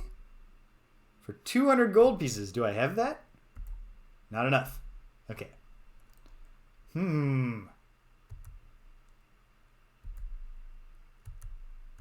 Okay, gotta at least keep my eyes open for when the dude's like, oh yeah, I will give you 1,000 gold pieces for this leather armor. Because, like, even the studded stuff only gets 2.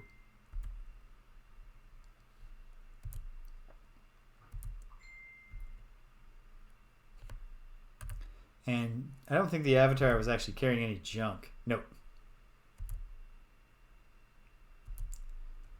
And then let's just take a look. Is Opie close? No, none of us are close to paying that identification price yet. I'll have to look into whether any of my characters might be able to do that anyway. Maybe we can. Okay. Well, there is nothing left to do except just review. Where are we at? Opie has... Where's his experience? Oh, there it is. 167. Okay. Let me get back to the chart.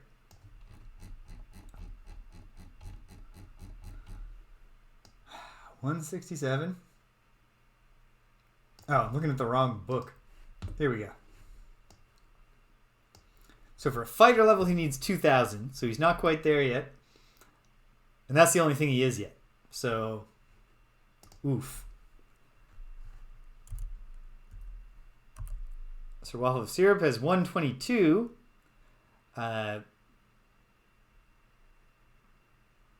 He's a ways to go, suffice to say. Fighter 2,000, magic user 2,500.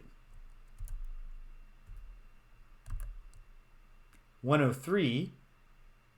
So, okay, people who are unconscious at the end of the battle clearly are not getting the experience. That is good to know.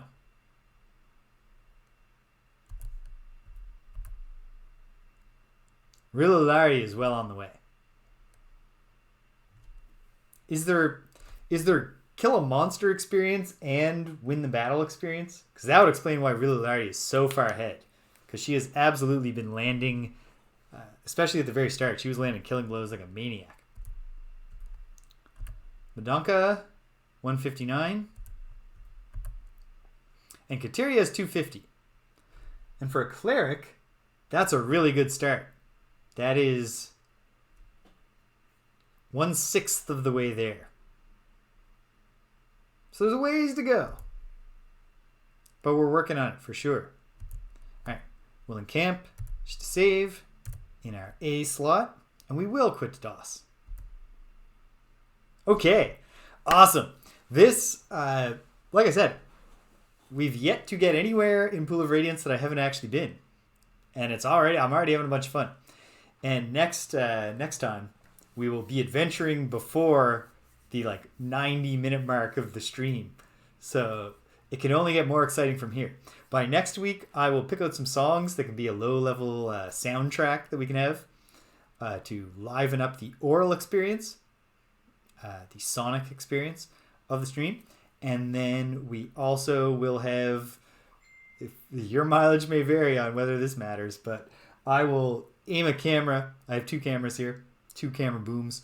I will point a camera right down at my map, and I will map live for your viewing pleasure.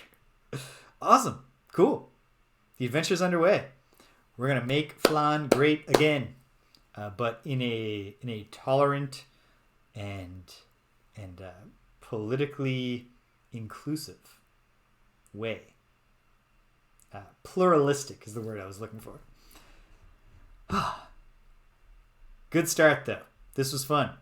So tomorrow, I'll be back here playing a much jankier game than this. Ultima 7, The Black Gate. That quest is coming to a head. I don't think we're beating it tomorrow, but we're closing in. I'm not certain. I'm debating now. Do I want to do the Forge of Virtue expansion? Or, because the other thought that I had was that with the fullness of Ultima, I'm eventually going to go 7 through 9, all the way back, 1 through 3, and do all the side ones and stuff. And someday, maybe I'll want to actually try an exaltified version of Ultima 7. And maybe it'll be nice to save a little kernel of content that I've never experienced for myself at that time. I don't know. Maybe, though. I haven't made up my mind. But anyway, we're closing in on the big climax. Taking the fight to the Fellowship and the Guardian. Keeping Britannia safe. On Tuesday, if my friend Greg is well, he's coming over here, and we're going to dive back into TMNT 3, The Manhattan Project, the NES classic beat-em-up that I'm really pleased to say lived up, so far, has lived up to all my memories of it being a really, really good game that was better than TMNT 2, the arcade game. And it is so far. We're going to see what we can do with that. Maybe that's all we'll do. But if we do finish up with that, next on the list on our beat 'em up tour is Battletoads, a game that is only a beat 'em up at some points, and often at other points is just an exercise in sadism or masochism. I'm going to find out how to get the Game Genie codes working on the emulator so that we can experience things beyond the speed bike sequence on stage 3. Cool.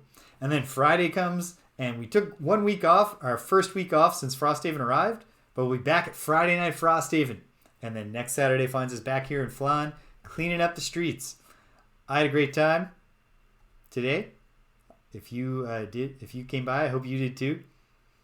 Battletoads, it's such a weird combination of like excellence and infuriatingly poor design. And it's a really ambitious game. And so much of the ambition of the game, all the different like levels that play differently and introduce different challenges. Most of the experience of the game is gated behind a sequence that if you didn't have Game Genie, you never got past it. It's weird. But it's fun. And, it's not the only game we got to rent this weekend because we're not kids anymore. So we can live with that. All right. If you stuck around to the end, thanks for sticking around to the end. If you came and you left, can't hear my voice, but I'm glad you stopped by. So thanks for stopping by.